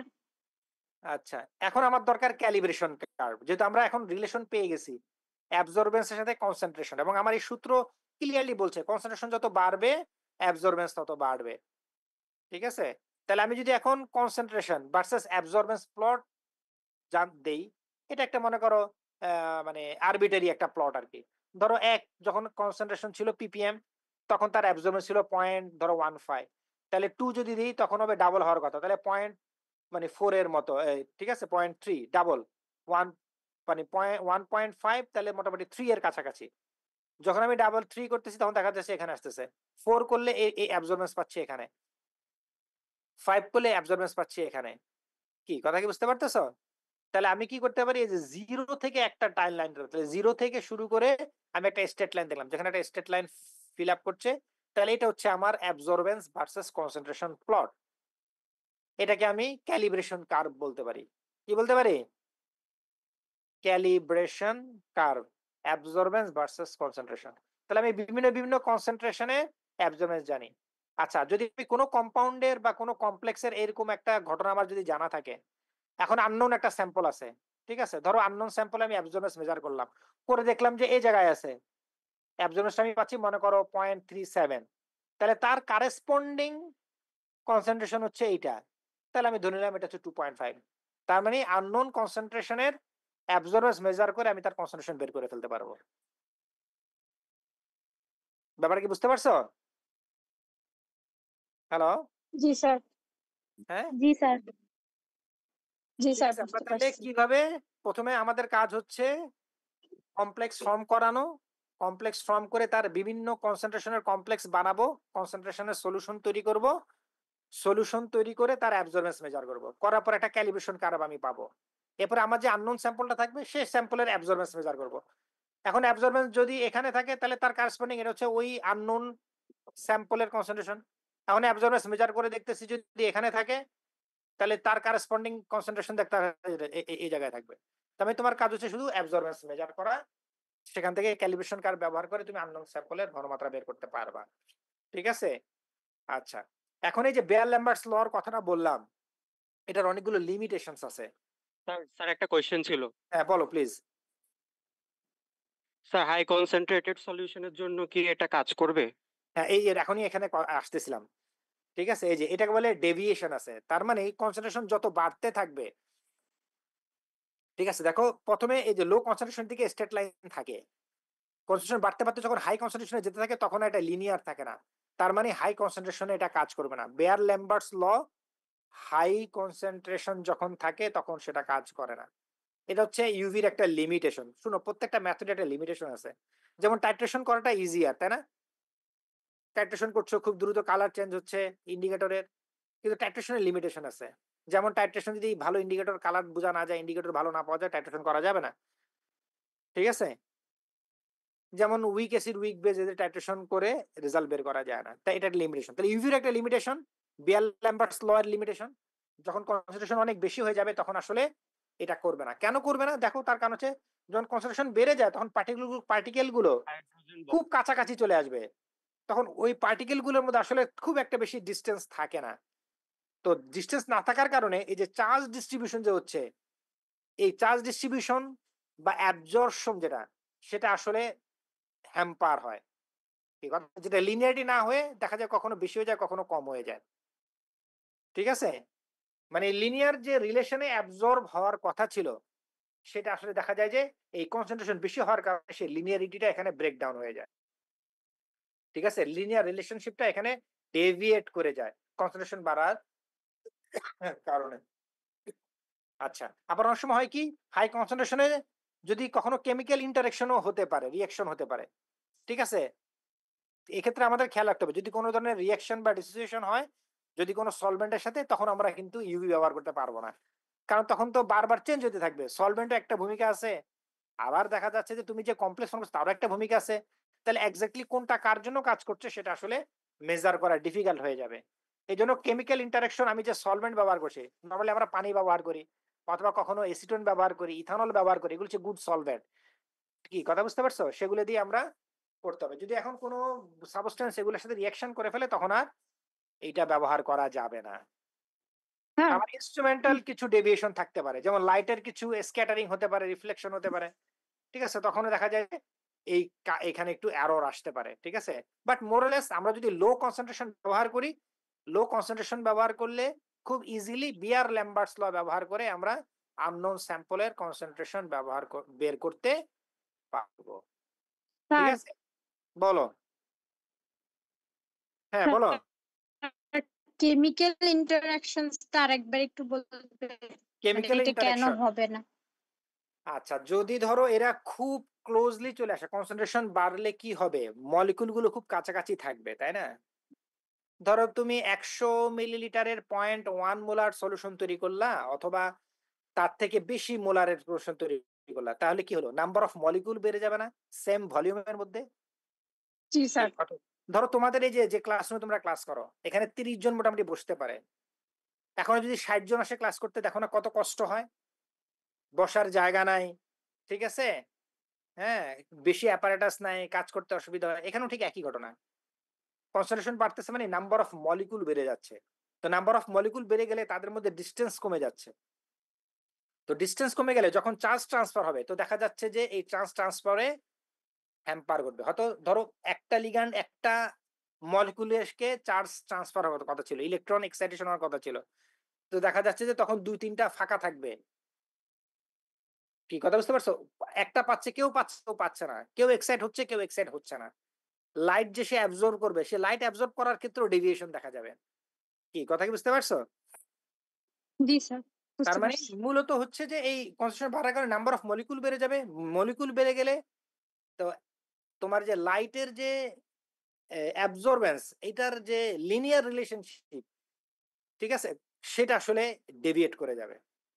এই কারণে হাই কনসেন্ট্রেশনে আমরা বিয়ার ল্যাম্বার্টস ল ব্যবহার করতে পারবো না। আচ্ছা, এখনো আছে হচ্ছে আমাদের মেন এক্সপেরিমেন্ট, এতক্ষণ থিওরিটিক্যাল কথাবার্তা বললাম। তো জাস্ট সিম্পল, এখন আমরা শুধু বললাম আগে আয়রনের সলিউশন বানাবে। তো অলরেডি আমরা 100 ppm এর একটা আয়রন স্টোর সলিউশন তোমাদেরকে সাপ্লাই করে দিব। সেখান থেকে তোমাকে কি করতে হবে, যেহেতু ক্যালিব্রেশন কার্ভ করতে হবে, 100 ppm থেকে তোমাকে বিভিন্ন কনসেন্ট্রেশনের সলিউশন প্রিপেয়ার করতে হবে। কি কথা বুঝতে পারছো? এখানে আমরা বলছি যে 7টা সলিউশন তোমাকে বানাইতে হবে। কয়টা? 7টা। 7টার মধ্যে কি কি থাকবে? ধরো আমি যদি এই যে 100 ppm এর থেকে যদি 1 ml নিয়ে 100 ml করি, তাহলে 1 ppm হয়ে যাচ্ছে। তাহলে 1 ppm 2 ppm আবার 2 ml নিয়ে আরেকটা 100 ml যদি করি তাহলে হচ্ছে 2 ppm 3 ml নিয়ে 100 ml করলে 4 ppm 3 ppm। এভাবে আমি ভিন্ন ভিন্ন কনসেন্ট্রেশনের সলিউশন প্রিপেয়ার করব 5টা। আর একটা থাকবে তোমার ব্ল্যাঙ্ক। ব্ল্যাঙ্ক কেন করতেছি? আমার এখানে শুধুমাত্র অ্যাবজর্বেন্স দরকার আয়রন এবং লিগ্যান্ডের। কিন্তু আয়রন এবং লিগ্যান্ড ছাড়া যদি লিগ্যান্ডের নিজস্ব কোনো অ্যাবজর্বেন্স থাকে, অথবা আমাকে যে ওয়াটার সলিউশন দিচ্ছি সে ওয়াটারে যদি কোনো অ্যাবজর্বেন্স থাকে, অথবা আমাকে কিছু অ্যাসিড দিতে হবে, অ্যাসিডে যদি কোনো অ্যাবজর্বেন্স থাকে, তো এগুলিকে সবগুলোকে দূর করার জন্য আমাকে একটা ব্ল্যাঙ্ক সলিউশন লাগবে যেখানে শুধু আয়রন ছাড়া বাকি সব কিছু থাকবে। কি ব্যাপারটা বুঝতে পারছো? কারণ আয়রন যদি থাকে তাহলে তো কমপ্লেক্স ফর্ম করে ফেলবে। তাহলে মেইন যে রিঅ্যাক্ট্যান্ট আয়রন, আয়রন ছাড়া বাকি সবগুলোর কোনো লাইটের অ্যাবজর্বেন্স আছে কিনা সেটা আমাকে দেখে নিতে হবে। যদি থাকে সেটাকে কি করতে হবে? টোটাল অ্যাবজর্বেন্স থেকে বাদ দিয়ে দিতে হবে। তাহলে কি হবে? অটোমেটিক্যালি আমি কমপ্লেক্সের জন্য অ্যাবজর্বেন্স পাবো। বুঝতে পারছো? এই কারণে আমি আমার স্টক একটা সলিউশন থাকবে, সেই সলিউশন থেকে আমি বিভিন্ন কনসেন্ট্রেশনের সলিউশন তৈরি করব। ঠিক আছে? আচ্ছা, এই সলিউশন তৈরি করতে গেলেও কিছু নিয়ম আছে। যেমন ধরো এখান থেকে আমি 1 ml নিলাম 100 ml ভলিউমেট্রিক ফ্লাক্সে। সেখানে আবার আমি 1 ml 6 নরমাল নাইট্রিক অ্যাসিড দিব। হাইলি অ্যাসিডিক কন্ডিশনে এইটা করতে হবে। কারণ যদি অ্যাসিড কন্ডিশন না থাকে, আয়রনের একটা বড় সমস্যা হলো আয়রনটা হাইড্রক্সাইডে প্রেসিপিটেট পড়ে যায়। খেয়াল আছে কিনা তোমাদের? স্যার এই কথাগুলো বলছিলেন যে আমরা যখন ক্যালসিয়াম, হ্যাঁ, বা এই ধরনের যে গ্রুপ 2 অথবা গ্রুপ 3 ট্রানজিশন এলিমেন্টের মেটালগুলো, এগুলো দেখা যায় একটু লিটল বিট বেসিক মিডিয়াতে হাইড্রক্সাইড প্রেসিপিটেট পড়ে যায়। তাহলে যদি হাইড্রক্সাইড প্রেসিপিটেট পড়ে যায় তখন সেটা আর কমপ্লেক্স ফর্ম করবে না। বুঝতে পারছো? এই জন্য অ্যাসিডিক মিডিয়াতে রাখি যেন আয়রনটা কমপ্লেক্স ফর্ম না করে।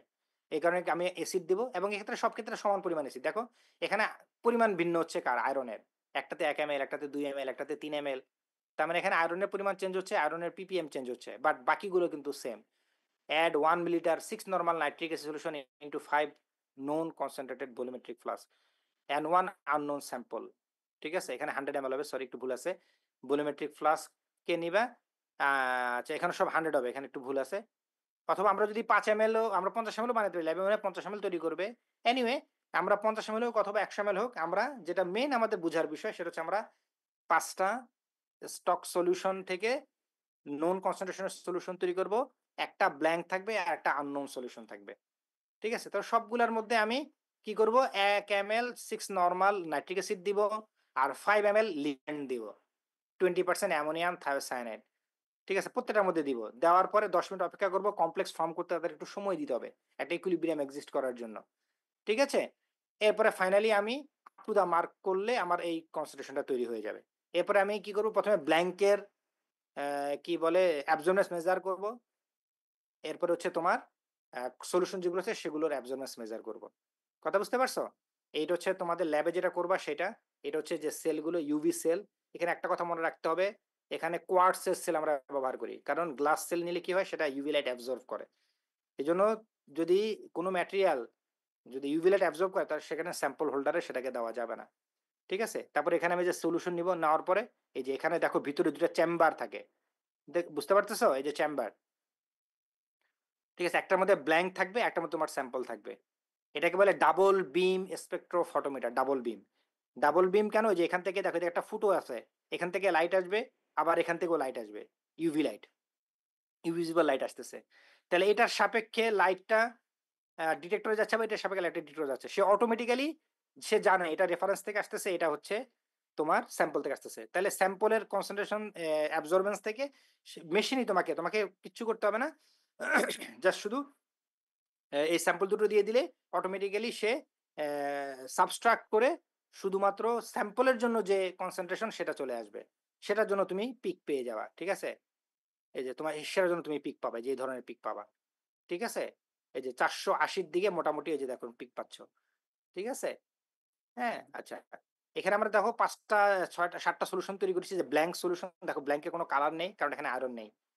আয়রন ছাড়া বাকি যা আছে সবগুলো এখানে আমরা দিলাম, কারণ এগুলোর জন্য কোনো অ্যাবজর্বেন্স যদি থাকে সেটা কমপ্লিটলি ইলিমিনেট হয়ে যাবে। বুঝতে পারতেছো? আর বাকি যে আয়রন গুলো আছে, ঠিক আছে, আমি এখানে 1 ml দিয়েছি, এখানে 2 ml দিয়েছি, এখানে 3 ml দিয়েছি, 4 ml 5 ml এভাবে দিয়েছি। আর বাকিগুলো যে 1 ml নাইট্রিক অ্যাসিড দিয়েছি, আর হচ্ছে কয় ml যেন দিলাম 5 ml দিয়েছি অ্যামোনিয়াম থায়োসায়ানাইড। ঠিক আছে? দিয়ে অপেক্ষা করলে দেখা যাবে যে বাড়ছে। তুমি বাহ্যিকভাবে একটু খেয়াল করো, 1 ml এর কনসেন্ট্রেশন কম, তার কালারও কম। আস্তে, আস্তে দেখো কালারটা ডিপ হচ্ছে। কনসেন্ট্রেশন যত বাড়ছে ডিপ হচ্ছে। দেখছো? খেয়াল করছো? এটা যতটা হালকা তার থেকে আস্তে, আস্তে কিন্তু এটা মানে বেশি ডিপ হচ্ছে। তার মানে আমাদের এই যে এখানে যে ঘটনাটা, যেমন এই যে ব্ল্যাকটা হচ্ছে 1 ppm এর, লালটা হচ্ছে 2 ppm এর। এরপরে আননোনটা এই জায়গা দিয়ে চলে গেছে। ঠিক আছে? এরকম একটা স্পেকট্রাম আমি পাচ্ছি। ঠিক আছে? 4 হচ্ছে এই জায়গায়, 5 হচ্ছে এই জায়গায়। দেখছো? এই অ্যাবজর্ব। তাহলে তোমাকে একটা ক্যালিব্রেশন কার্ভ করতে হবে। এই যে তুমি তো অ্যাবজর্বেন্স ডেটা তুমি ওখান থেকে পাবাই। জাস্ট এই যে 480 ন্যানোমিটারের যে ম্যাক্সিমাম ল্যাম্বডা ম্যাক্স সেই অ্যাবজর্বেন্সটা। ঠিক আছে? ধরো এটা একটা ভ্যালু পাচ্ছি আমি, যে এই বরাবর ভ্যালু কত? ধরো 0.1, এটা হচ্ছে 0.2 পয়েন্ট সামথিং। এটার কারেসপন্ডিং যে অ্যাবজর্বেন্স সেটা আমি পাচ্ছি। সবগুলার এরকম কারেসপন্ডিং আমি অ্যাবজর্বেন্স পাচ্ছি। এরপরে আমি কি করব? অ্যাবজর্বেন্স ভার্সেস এই যে এখানে ওয়েভলেন্থ অ্যাবজর্বেন্স আমি লিখবো। ব্ল্যাঙ্কের জন্য অ্যাবজর্বেন্স কত? 1 ppm এর জন্য অ্যাবজর্বেন্স কত? ওয়েভলেন্থ হচ্ছে 480 ন্যানোমিটার সবার জন্যই। 5 ন্যানোমিটারে ppm এর জন্য অ্যাবজর্বেন্স কত? আননোন এর জন্য অ্যাবজর্বেন্স কত? তারপর সেখান থেকে আমি কি করব? একটা ক্যালিব্রেশন কার্ভ ড্র করব। কথা বুঝতে পারছো? হ্যাঁ? হ্যালো? একটা ক্যালিব্রেশন কার্ভ ড্র করব। আমি যদি এটা একটু দেখাই এভাবে, ফর এক্সাম্পল এই যে পেন নেই। তাহলে তোমাকে এখানে কি করতে হবে? একটা প্লট আঁকতে হবে। এই যে এরকম ভাবে। এখানে হচ্ছে ল্যামডা মানে ওয়েভলেন্থ এক্স অ্যাক্সিসে, এখানে হচ্ছে অ্যাবজর্বেন্স থাকবে এ অ্যাক্সিসে। ঠিক আছে? আচ্ছা, তারপরে ধরো মনে করো এর জন্য যত যত পেছো ওয়েভলেন্থ অ্যাবজর্বেন্স, ধরো এটা হচ্ছে 1 ppm এর জন্য। ঠিক আছে? এটা হচ্ছে মনে করো 2 ppm, এভাবে মনে করো 3 ppm, এভাবে মনে করো যে 5 ppm পর্যন্ত আছে। আর প্রত্যেকটার জন্য একটা পয়েন্ট, ধরো এখানে একটা পয়েন্ট পেলা, এখানে একটা পয়েন্ট পেলা। ঠিক আছে? এখানে একটা পয়েন্ট পেলা।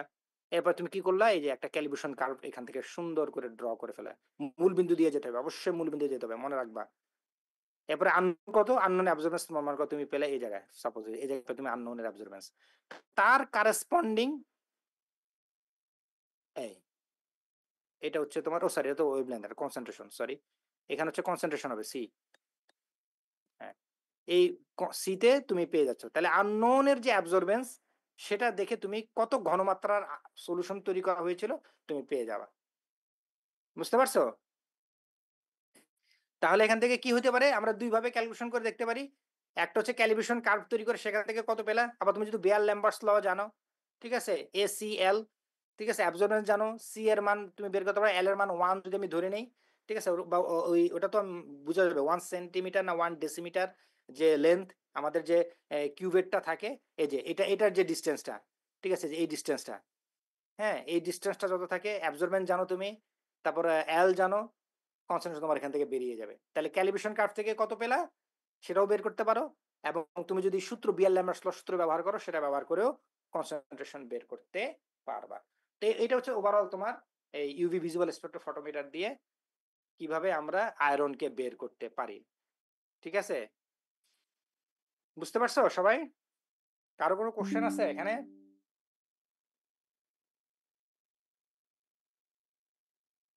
হ্যালো?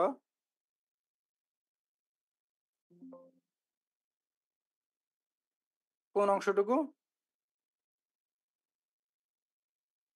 আচ্ছা, এখানে হলো, এটা বুঝতে পারছো কিনা? এটা তো তোমার মেশিন থেকে আসবে। তুমি যখন মেশিনে করবা ইউভি ভিজুয়াল স্পেকট্রোফটোমিটারে যখন মেজার করবা, দেখবা যে কনসেন্ট্রেশন যত বাড়তেছে এভাবে তুমি একটা একটা করে পিক পাচ্ছ। তাহলে যে 480 ন্যানোমিটার, এখানে 480 ন্যানোমিটারের এটার পয়েন্ট কত এটা আমরা জানলাম। এটার অ্যাবজর্বেন্স ভ্যালু কত এটা জানলাম। তাই না? প্রত্যেকটা এই যে লাইন থেকে আমি কিন্তু এই যে অ্যাবজর্বেন্সের ভ্যালু পেয়ে যাব। এটা কি বুঝতে পারছো? হুম? এই জায়গাটা বুঝতে পারছি না, দেখো। তুমি আগে এই যে 1 ppm 2 ppm এগুলো তো কনসেন্ট্রেশন, 1 ppm 2 ppm 3 ppm এর সলিউশন তৈরি করছো না? এই যেখানে তৈরি করছো তো, তাই না? এই যে এই মেথডে বানাইছো তো, তাই না? এই যে মেথডে বানাইছো না, যে 1 ml দিয়েছো একটা ভলিউমেট্রিক ফ্লাক্সে, আরেকটাতে 2 ml দিয়েছো 100 ppm এর সলিউশন, একটাতে 3 ml 4 ml, তারপরে 1 ml প্রত্যেকটাতে নাইট্রিক অ্যাসিড দিয়েছো, আবার 5 ml অ্যামোনিয়াম থায়োসায়ানেট দিয়েছো। তাহলে দিয়ে তুমি তো এই যে এই সলিউশন গুলো তৈরি করছো, 5টা 6টা 7টা সলিউশন তৈরি করছো। এখন তুমি মনে করো প্রথমে ব্ল্যাঙ্কেটটা দিয়ে দিবে, ওই যে যেটা তোমাকে বললাম, ব্ল্যাঙ্ক সবসময় এই ঘরে থাকবে, এটা ফিক্সড। আর তুমি শুধুমাত্র এই ঘরটা চেঞ্জ করতে থাকবা। একবার 1 ppm এর সলিউশন দিয়ে মেজার করবা, এরপরে 2 ppm এর সলিউশন দিবা। দেওয়ার সাথে সাথে সে কি করবে? একটা সুন্দর করে স্পেকট্রাম দিবে, যে এরকম স্পেকট্রাম দিবে। তুমি দেখতে পাবা যে 1/1 উপরের দিকে যাচ্ছে, মানে কনসেন্ট্রেশন বাড়তেছে, অ্যাবজর্বেন্সও বাড়তেছে, এবং সেটা বিয়ার-ল্যাম্বার্টস ল অনুযায়ী এটা ভ্যালিড। এরপর তোমাকে এখন প্লট আঁকতে হবে, ঠিক আছে? প্লট আঁকতে বলতে ধরো এখানে যদি আমি ইয়াগুলো লিখি, ধরো 1 ppm এর জন্য কত পেলাম ভ্যালু আনুমানিক, 1 ppm এর জন্য আমি পেয়েছি ধরো অ্যাপ্রক্সিমেটলি মানে 1.75 মানে 0.175। তাহলে আমি যদি এখানে লিখি, ঠিক আছে, ধরো ব্ল্যাঙ্কেটটা লাগবে না, ব্ল্যাঙ্কেটটা মাইনাস হয়ে যাবে অটোমেটিক, তোমার 1 থেকে শুরু করো। ধরো এখানে তুমি পেয়েছো 0.175, এটা পেয়েছো তুমি। তারপর দেখি এখানে 2 ppm হচ্ছে লালটা, লালটা 2 ppm না, দেখতেছো লালটা কি 2 ppm, তাহলে 2 ppm এর জন্য কারেসপন্ডিং চিন্তা করি অ্যাপ্রক্সিমেটলি যেখানে ধরো 3 এর একটু নিচে, তাহলে এটা ধরলাম 3.8, তাহলে এখানে লিখলাম 0.380, মানে অ্যাপ্রক্সিমেটলি বললাম আর কি, ঠিক আছে? আচ্ছা, এরপর আমি যদি দেখি আননোনটা, আচ্ছা আননোনটা পরে আসি, আগে ইয়া লিখি 4 এর দেখছি এই জায়গাটা, এই যে দেখছো এই কালারটা 4, মানে 4 ppm, 4 ppm এর জন্য হচ্ছে 0.6, ধরলাম 0.6, ঠিক আছে? তাহলে এটা হচ্ছে 4 এর জন্য হচ্ছে ধরো 0.6। এভাবে তুমি কি সবগুলো ইয়েতে পেয়ে যাবা না, ভ্যালু পেয়ে যাবা, ঠিক আছে? আননোনের ভ্যালুটা আমি নিয়ে নিই, আননোনের ভ্যালুটাও নিয়ে নিই, ঠিক আছে? আননোনের ভ্যালু হচ্ছে এটা ধরো অ্যাপ্রক্সিমেটলি, অ্যাপ্রক্সিমেটলি হচ্ছে তোমার এই যে 4 এর কাছাকাছি, ঠিক আছে? আচ্ছা আমি ধরে নিলাম এখানে জাস্ট বুঝার জন্য ধরো 4 এর কাছে ধরলাম 0.3, ধরো যে কি বলবো এখানে 85, ঠিক আছে? এই যে কাছাকাছি আর কি, ঠিক আছে? 8085 এরকম কাছাকাছি চলে আসে। তার মানে আমি বুঝতেই পারতেছি তোমার আননোনটা আসলে কি এই যে 2 ppm এর কাছাকাছি যাবে আর কি এইটা। আচ্ছা এখন আমি কনসেন্ট্রেশন জানি, এটা আমার কনসেন্ট্রেশন, এটা এক্স এক্সিসে থাকবে কনসেন্ট্রেশন, আর ওয়াই এক্সিসে আমি দিব তোমার কি প্লট। এখন প্লট আঁকতে গেলে এটা তো আবার ধরো এখানে যাই, তাহলে প্লট আঁকতে সুবিধা, হ্যাঁ, পেন, ঠিক আছে? তাহলে আমি এখন একটা প্লট আঁকবো, তাহলে এখানে আমি দিলাম কনসেন্ট্রেশনকে এক্স এক্সিসে, আর ওয়াই এক্সিসে দিলাম আমি অ্যাবজর্বেন্স, ঠিক আছে? তাহলে ভ্যালুগুলো বসাই। 1 ppm এর জন্য হচ্ছে ধরো এই জায়গায় এই যে 0.175, আসলে বোর্ড নাই তো হাতে আঁকতেছি, বুঝতে কষ্ট হচ্ছে কিনা তোমাদের। এই যে বিভিন্ন ইয়েতে আমি কনসেন্ট্রেশন গুলো বসালাম, কনসেন্ট্রেশন ভার্সেস তোমার অ্যাবজর্বেন্স প্লট। এখন এখান থেকে আমি মূল বিন্দুগুলো স্ট্রেট লাইন আঁকলাম। তাহলে যে আননোন কত আছে এখানে, সরি পয়েন্ট আবার ছুটে গেছে, 0.385, তাহলে 0.385 যে জায়গায় থাকবে তোমার তো অ্যাবজর্বেন্সের ইয়ে আছে, সেই বরাবর গিয়ে তার কারেসপন্ডিং কনসেন্ট্রেশন কত, তাহলে এই যে কনসেন্ট্রেশন তুমি পেলে আননোনের জন্য, এটাই হচ্ছে তোমার বেরিয়ে গেল আননোন স্যাম্পলের কনসেন্ট্রেশন, অ্যাবজর্বেন্স থেকে আমি পেয়ে গেলাম। এবার বুঝতে পারছো? হুম, তাহলে আমরা কি করতে পারি এখানে, যদি কমপ্লেক্স ফর্ম না করে তাহলে কিন্তু ইউভিতে করা যাবে না। তার মানে সবাই কি কমপ্লেক্স ফর্ম করবে না, তাহলে যেগুলো কমপ্লেক্স ফর্ম করবে সেগুলোর থেকে তুমি পাবা এই যে ইউভি ভিজিবল স্পেক্ট্রোস্কোপি করে তুমি করতে পারবা। হ্যাঁ, এখন এখানে যদি ভিজিবল নাও হতে পারে, এখানে ভিজিবল হয়েছে কারণ ভিজিবল লাইট সে অ্যাবজর্ব করে, এই কমপ্লেক্সটা ভিজিবল লাইট অ্যাবজর্ব করে। যদি কোনো কম্পাউন্ড ভিজিবল লাইট অ্যাবজর্ব করে না, শুধু ইউভি করে, তা তো অসুবিধা নাই, আমি তো ইউভিতে পিক পাবো, ঠিক আছে? এই যে যেমন এটা মনে করো ইউভি, তাহলে আমি এই যে এদিকে যদি পিক পাই সেটাও কোনো সমস্যা নাই, ভিজিবল হওয়ার কারণে আমি তো চোখে দেখবো না, আমি কালার দেখতে পাবো না, বাট আমি তো ইউভি তো মেজার করতে পারবে, ঠিক আছে? তো সেখান থেকে আমি ক্যালিব্রেশন কার্ভ করে ইজিলি বের করতে পারবো। তাহলে আমি এখানে মেন ইম্পর্টেন্ট বিষয় হচ্ছে তোমার ল্যামডা, ঠিক আছে, বিয়ার-ল্যাম্বার্টস ল এ ইকুয়াল টু এপসাইলন সিএল, ঠিক আছে? সেখান থেকেও কনসেন্ট্রেশন বের করতে পারি, ক্যালিব্রেশন কার্ভ করে সেখান থেকে বের করতে পারি। বুঝতে পারছো? এই হচ্ছে ওভারঅল আমাদের, হ্যাঁ, একটা এক্সপেরিমেন্ট। ওকে, তাহলে পরে এক্সপেরিমেন্টটা শুরু করি। হ্যাঁ, এটা একটু ইজি হবে তোমাদের জন্য। Experiment number 5। আচ্ছা, আগের এক্সপেরিমেন্ট আর কারো কোনো কোশ্চেন আছে? হ্যালো,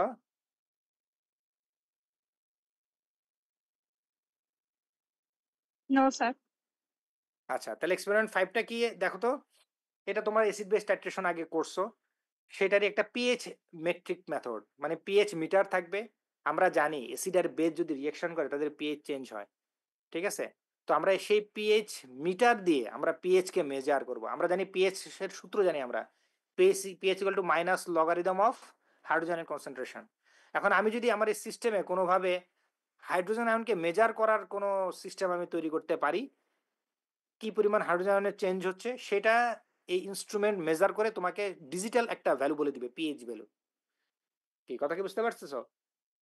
এবং সেখান থেকে আমি ইজিলি বের করতে পারবো যে আসলে এখানে যে মেন রিঅ্যাকশনের পয়েন্ট কোথায়।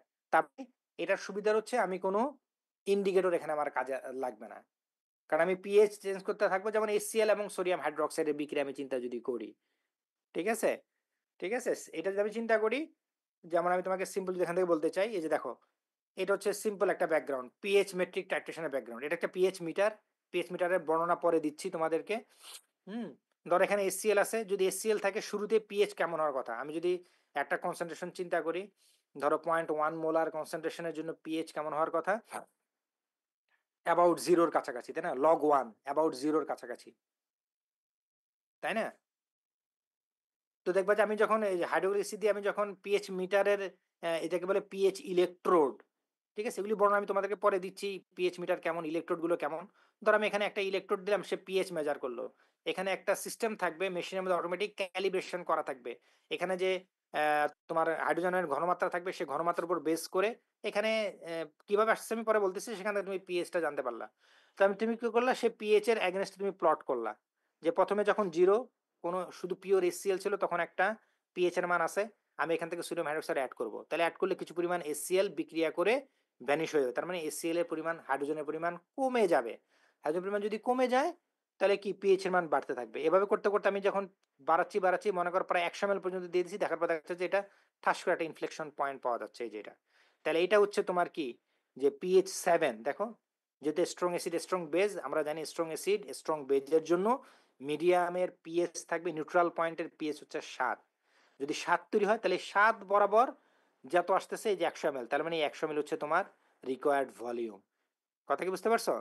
তার মানে আমি দেখো, ধরো সোডিয়াম হাইড্রোক্সাইডের ঘনমাত্রা জানি, আমি সোডিয়াম হাইড্রোক্সাইডের কত ভলিউম লাগবে, HCl এর একটা ভলিউম আমার জানা আছে, ঠিক আছে, ধরো HCl আমি নিয়েছি 100 ml নিয়েছি, কিন্তু ঘনমাত্রা আমি জানি না। সোডিয়াম হাইড্রোক্সাইডের ভলিউম ঘনমাত্রা আমি জানি, তাহলে কি হবে, এখন সোডিয়াম হাইড্রোক্সাইডের ঘনমাত্রা জানি, আমি এই যে পিএইচ এর কার্ভ করলাম, কার্ভ করে দেখতেছি নিউট্রাল পয়েন্টে 100 ml লাগতেছে, তাহলে সোডিয়াম হাইড্রোক্সাইডের 100 ml হচ্ছে এখানে তোমার required volume for the neutralisation of HCl। কি কথা বুঝতে পারছো? যে পিএইচ কার্ভ, নিউট্রালাইজেশন কার্ভ, ঠিক আছে, এই যে বেজ অ্যাড করতেছি আমি, তাহলে বেজ হচ্ছে সোডিয়াম হাইড্রোক্সাইড 100 ml, যার কনসেন্ট্রেশন আমার জানা আছে 0.1 যদি আমি ধরে নেই, তাহলে ভলিউম অফ সোডিয়াম হাইড্রোক্সাইড আমি পেলাম, কনসেন্ট্রেশন আমার জানা আছে, সোডিয়াম হাইড্রোক্সাইড হাইড্রোক্লোরিক অ্যাসিডের কত ভলিউম নিয়েছি সেটা আমি জানি, তাহলে সেখান থেকে V1S1 V2S2 করলেই বেরিয়ে যাচ্ছে তোমার কনসেন্ট্রেশন। তার মানে যে কাজটা আগে করতো তোমার ইন্ডিকেটর, সেটা ইন্ডিকেটরকে সরিয়ে দিয়ে আমি পিএইচ মেজার করছি, এবং যখন এটা নিউট্রাল পিএইচে চলে আসবে এই রিঅ্যাকশনের ক্ষেত্রে সোডিয়াম হাইড্রোক্সাইড আর HCl, বাকি যদি আমার অন্যটা হয়, ধর একটা দুর্বল অ্যাসিড বা দুর্বল ক্ষার আসে, তখন কিন্তু তার পিএইচ 7 আসবে না, তখন দেখা যাবে যে তার প্লটটা হয়তো অন্যরকম ডিজাইনে আসতেছে। কি কথা বুঝতে পারছো? ধর আমি একটা দুর্বল অ্যাসিড দুর্বল ক্ষার চিন্তা করলাম, হ্যাঁ, তাহলে হয়তোবা তার ইয়েটা এই যে এরকম এরকম করে যেতে যেতে হয়তোবা এই যে এরকম হয়ে এই যে এভাবে চলে গেল, তাহলে যে এখানে একটা ইনফেকশন লাইন পাচ্ছ, তাহলে তার যেখানে স্ট্রেট লাইন এই যে এই বরাবর, এই যে এই বরাবর যত ভলিউম লাগছে, সাপোজ ধরো 51 ml, তাহলে ওই টাইট্রেশনের ক্ষেত্রে 50 ml হচ্ছে রিকোয়ার্ড ভলিউম। তার মানে তোমার পিএইচ এর যে ট্রেন্ড, এই ট্রেন্ড থেকে তুমি যেখানে এই যে এরকম একটা ইনফ্লেকশন পয়েন্ট পাবে, যেখানে হচ্ছে তোমার কমপ্লিট নিউট্রালাইজেশন হয়ে যাবে, তার যে সেন্ট্রাল যে নিউট্রাল পয়েন্ট, তার কারেসপন্ডিং যে ভলিউম, ঠিক আছে, ভলিউমটাই হচ্ছে রিকোয়ার্ড ভলিউম, যেটা আমি ইন্ডিকেটর ব্যবহার না করে পিএইচ মেট্রিক ডিটারমিনেশন করে পিএইচ ভার্সেস ভলিউম প্লট করে সেখান থেকে আমি রিকোয়ার্ড ভলিউম বের করে কাজ করতে পারবো। ঠিক আছে, বুঝতে পারছো? তাহলে এখানে আগে তুমি মেথডটা দেখো কিভাবে করেছি আমরা। এই যে এখন আমরা কি করব, তাহলে এই যে পিএইচ মিটার দেখতে এরকম লাগে, একটা ইলেকট্রোড থাকে, ইলেকট্রোডটাকে এখানে ডিপ করা হয়, আর এই যে দেখো একটা বুলেট আছে, বুলেটে সোডিয়াম অক্সাইড ঢালা হচ্ছে, ঠিক আছে, আর এখানে পিএইচটা চেঞ্জ হচ্ছে, ঠিক আছে। তাহলে এখন কি দাঁড়াচ্ছে দেখো, ভলিউম সোডিয়াম হাইড্রোক্সাইড যখন 0 ছিল তখন তার অবজার্ভ পিএইচ কত, 1 ml তুমি মনে করো এই হাইড্রোক্সাইড অ্যাড করলে, এখানে তুমি 1 ml বুলেট থেকে অ্যাড করলে, করার পর এটাকে ভালো করে স্টিয়ারিং করলা, করার পরে এবারে তুমি মেজার করলা পিএইচ কত, দেখলা যে পিএইচ এর মান কি হচ্ছে, কমে যাচ্ছে, এই সরি পিএইচ এর মান বাড়তেছে, কারণ সোডিয়াম হাইড্রোক্সাইড আসছে তো, তাহলে পিএইচ এর মান বাড়তেছে, বাড়তে বাড়তে বাড়তে একটা সময় দেখবা যে হ্যাঁ এই যে প্রথমে 1 ml করে আমি মোটামুটি 7 ml 8 ml অ্যাড করলাম, তারপরে 0.5 করে অ্যাড করছি, এরপর হচ্ছে আবার 1 ml করে অ্যাড করছি। তাহলে তোমার দেখবা যে ভলিউম গুলো রেসপেক্টে পিএইচ এর কি পরিমাণ চেঞ্জ হচ্ছে। দেখা যাবে যে মোটামুটি এই যে এরকম ভাবে আসতেছে যে পিএইচ ভ্যালু তুমি পাচ্ছ 2.71 2.9 2.4 আস্তে আস্তে বাড়তে বাড়তে এভাবে করে একটা সময় বেড়ে যাচ্ছে। ঠিক আছে, তাহলে এখানে পিএইচ এর মানের জন্য দায়ী কি? এখানে পিএইচ বাড়তেছে কেন? এখানে পিএইচ এত বাড়লো কেন? ঠিক আছে, যেহেতু এখানে এস প্লাস ছিল, S plus sodium hydroxide neutralise হয়ে যাচ্ছে। ঠিক আছে, তো সোডিয়াম হাইড্রোক্সাইড অল্প পরিমাণে আসতেছে, এই কারণে পিএইচ এর মান কম। যখন সবগুলো এস প্লাস নিউট্রাল হয়ে গেল কি, তখন আমি অল্প একটু সোডিয়াম হাইড্রোক্সাইড দিলে তখন তার জন্য পিএইচ, যখন পুরো সিস্টেমটা বেসিক, তখন পিএইচ অনেক বেশি বাড়বে। তাহলে যে কার্ভের আগে কি ঘটনা, কার্ভের পরের কি ঘটনা, ঠিক আছে, হ্যাঁ নিউট্রাল পিএইচ এর যে ভলিউমটা আমি পেয়ে গেছি, এটাই হচ্ছে আমার neutralisation ML volume of sodium hydroxide. হ্যাঁ, তো সেভাবে আমরা প্লট দেখে ভলিউম বের করে V1 S1 V2 S2 দিয়ে ক্যালকুলেশন করে ইজিলি কি করতে পারবো, এই এক্সপেরিমেন্টটা করতে পারবো। কি কথা বুঝতে পারছো? এক্সপেরিমেন্টটা সহজ। হ্যাঁ, আমরা ধরো এখানে যেটা বলছে 10 ml HCl সলিউশন নিবা, একটা বিকারে 90 ml পানি দিবা, তাহলে 100 ml একটা সলিউশন তৈরি হলো। ঠিক আছে, ঘনমাত্রা আমি জানি না, আমি HCl এর যে ভলিউম জানি 10 ml, তাহলে V অফ HCl হচ্ছে 10 ml আর S অফ HCl আমরা বের করব। এখানে 0.1 সোডিয়াম হাইড্রোক্সাইড নিয়েছি বুলেটে, আমি কি করছি সেখান থেকে ওই যে 0.2 করে ঢালছি অথবা 1 ml করে প্রথমে অ্যাড করলাম, এরপরে 0.5 0.2 যেভাবে আমরা অ্যাড করি না কেন প্রত্যেকবার অ্যাড করে করে প্রথমে একটু কম বেশি অ্যাড করি, সমস্যা নেই 1 ml করে, যখন এন্ড পয়েন্টের কাছাকাছি যাবে তখন আমি একটু অল্প অল্প করে অ্যাড করি, 0.2 অথবা 0.5 ml অ্যাড করলাম, করে তার রেসপেক্টে পিএইচ মেজার করলাম করে বাস। আমি যদি এইভাবে মোটামুটি বলছি ওরা 20 ml পর্যন্ত, এত লাগে না, মোটামুটি 12-15 ml যদি আমি সোডিয়াম অ্যাসিড অ্যাড করি তখন সেটা কি হয়ে যায়, কমপ্লিট এই গ্রাফটা আমি পেয়ে যাই। আমার এমনভাবে অ্যাড করতে হবে যেন আমি কি কমপ্লিট একটা গ্রাফ আমি পেতে পারি একদম এই পর্যন্ত। এই মোটামুটি দেখা যাচ্ছে 14-15 ml যদি আমি অ্যাড করি, যে 14-15 ml অ্যাড করি তখনই আমার এরকম একটা সুন্দর একটা কার্ভ চলে আসবে। তো সেখান থেকে আমি কত নিউট্রাল পিএইচ এর ভলিউম কত, তাহলে হচ্ছে সোডিয়াম হাইড্রোক্সাইডের ভলিউম, যদি আমি বুলেট থেকে সোডিয়াম হাইড্রোক্সাইড অ্যাড করছি, সোডিয়াম হাইড্রোক্সাইডের কনসেন্ট্রেশন আমার জানা বললাম 0.1, তাহলে সেখান থেকে আমি ইজিলি বের করে ফেলতে পারছি যে V1 S1 V2 দিয়ে তোমার এদের কনসেন্ট্রেশন কত সেটা বের করতে পারবো। কি কথা বুঝতে পারছো? হুম, জি স্যার। আচ্ছা, তাহলে এটা সুবিধা করে ফেললাম। এটা একটা রাফ পিএইচ মেজারমেন্ট করে এই যে ইন্ডিকেটর ছাড়াই আমরা এটাকে খুব অ্যাকুরেটলি মেজার করতে পারবো, এটা হচ্ছে এটা বড় সুবিধা। আচ্ছা, তাহলে এখন পিএইচ মিটারে যদি বর্ণনাটা দিই তাহলে মোটামুটি আমাদের শেষ হয়ে যায়। পিএইচ মিটার এটা একটা ডিজিটাল মিটার। পিএইচ মিটারের তিনটা মেইনলি পার্ট থাকে, একটা ইলেকট্রোড থাকে, রেফারেন্স ইলেকট্রোড থাকে, আর হচ্ছে একটা ইম্পিডেন্স মিটার থাকে যেটা ভোল্টেজ মেজার করে তার কারেসপন্ডিং একটা ভ্যালু তোমাকে দিতে পারে। কথা কি বুঝতে পারছো? তাহলে মূলত এটা একটা ইলেকট্রোকেমিক্যাল সেল। ইলেকট্রোকেমিক্যাল সেল, কথা বুঝতে পারছো? ইলেকট্রোকেমিক্যাল সেলের মধ্যে কি কি থাকে? ক্যাথোড থাকে, অ্যানোড থাকে, তাই না? ঠিক আছে, একটা সার্কিট থাকে। হ্যাঁ, তো এখানেও একই রকম ঘটনাগুলো আমরা দেখতে পাবো। তো পিএইচ মিটারে 2 ইলেকট্রোডস থাকে, কখনো 3 ইলেকট্রোডও থাকে। কথা বুঝতে পারছো? আচ্ছা, 2 ইলেকট্রোডের মধ্যে আমি যদি দেখি এই যে একটা হচ্ছে, এমনিতেও আমরা যদি কোনো একটা সেল যদি ইলেকট্রোকেমিক্যাল সেল ডিজাইন করতে চাই, একটা ক্যাথোড একটা অ্যানোড দুইটা লাগবে না? তো এখানেও একই রকম ভাবে দুটো ইলেকট্রোড লাগবে। তো দুটো ইলেকট্রোডের মধ্যে একটাকে বলি আমি রেফারেন্স ইলেকট্রোড। রেফারেন্স ইলেকট্রোড হিসেবে 3টা ইলেকট্রোড ব্যবহার করা যায়। একটা হচ্ছে hydrogen electrode, calomel electrode, silver chloride electrode. তোমরা কি এগুলোর নাম শুনেছো?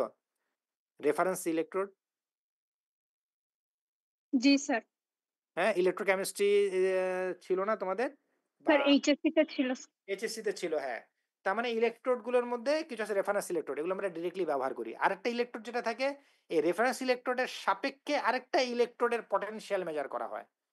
তাহলে যার সাপেক্ষে করতে তাকে বলে রেফারেন্স ইলেকট্রোড। যেমন এখানে আমি যে পিকচারটা দেখাচ্ছি, এখানে ক্যালোমেল ইলেকট্রোড দিয়েছি। ঠিক আছে, ক্যালোমেল, ক্যালোমেলের সংকেত কি জানো না? জানি নাকি আমরা ক্যালোমেল? এই G2Cl2 হ্যাঁ মার্কিউরাস ক্লোরাইড। হ্যাঁ, এই তো। তার মানে ওটা একটা ইলেকট্রোড হিসেবে ব্যবহার করতে পারি। আর এটা হচ্ছে স্পেশাল টাইপের ইলেকট্রোড যেটা পিএইচ এর জন্য আমরা ব্যবহার করব। ঠিক আছে, ওটা তো রেফারেন্স ইলেকট্রোড, কিন্তু পিএইচ এর জন্য যে ইলেকট্রোডটা ব্যবহার করব সেটা হচ্ছে আমাদেরকে ভালো করে বুঝতে হবে। ঠিক আছে, আচ্ছা, এখানে যে ইলেকট্রোডটা ব্যবহার করা হয় সেটাকে বলা হচ্ছে গ্লাস ইলেকট্রোড। তার মানে এখানে দেখো, এই যে এখানে একটু, এই যে এখানে একটু দেখো, এই যে জায়গাটা দেখতে পাচ্ছ একটু কেমন যেন টিউবের মতো, হ্যাঁ, বা যে বাল্ব আছে না, বাল্বের মতো। এই যে এই জিনিসটা, এটা হচ্ছে গ্লাস।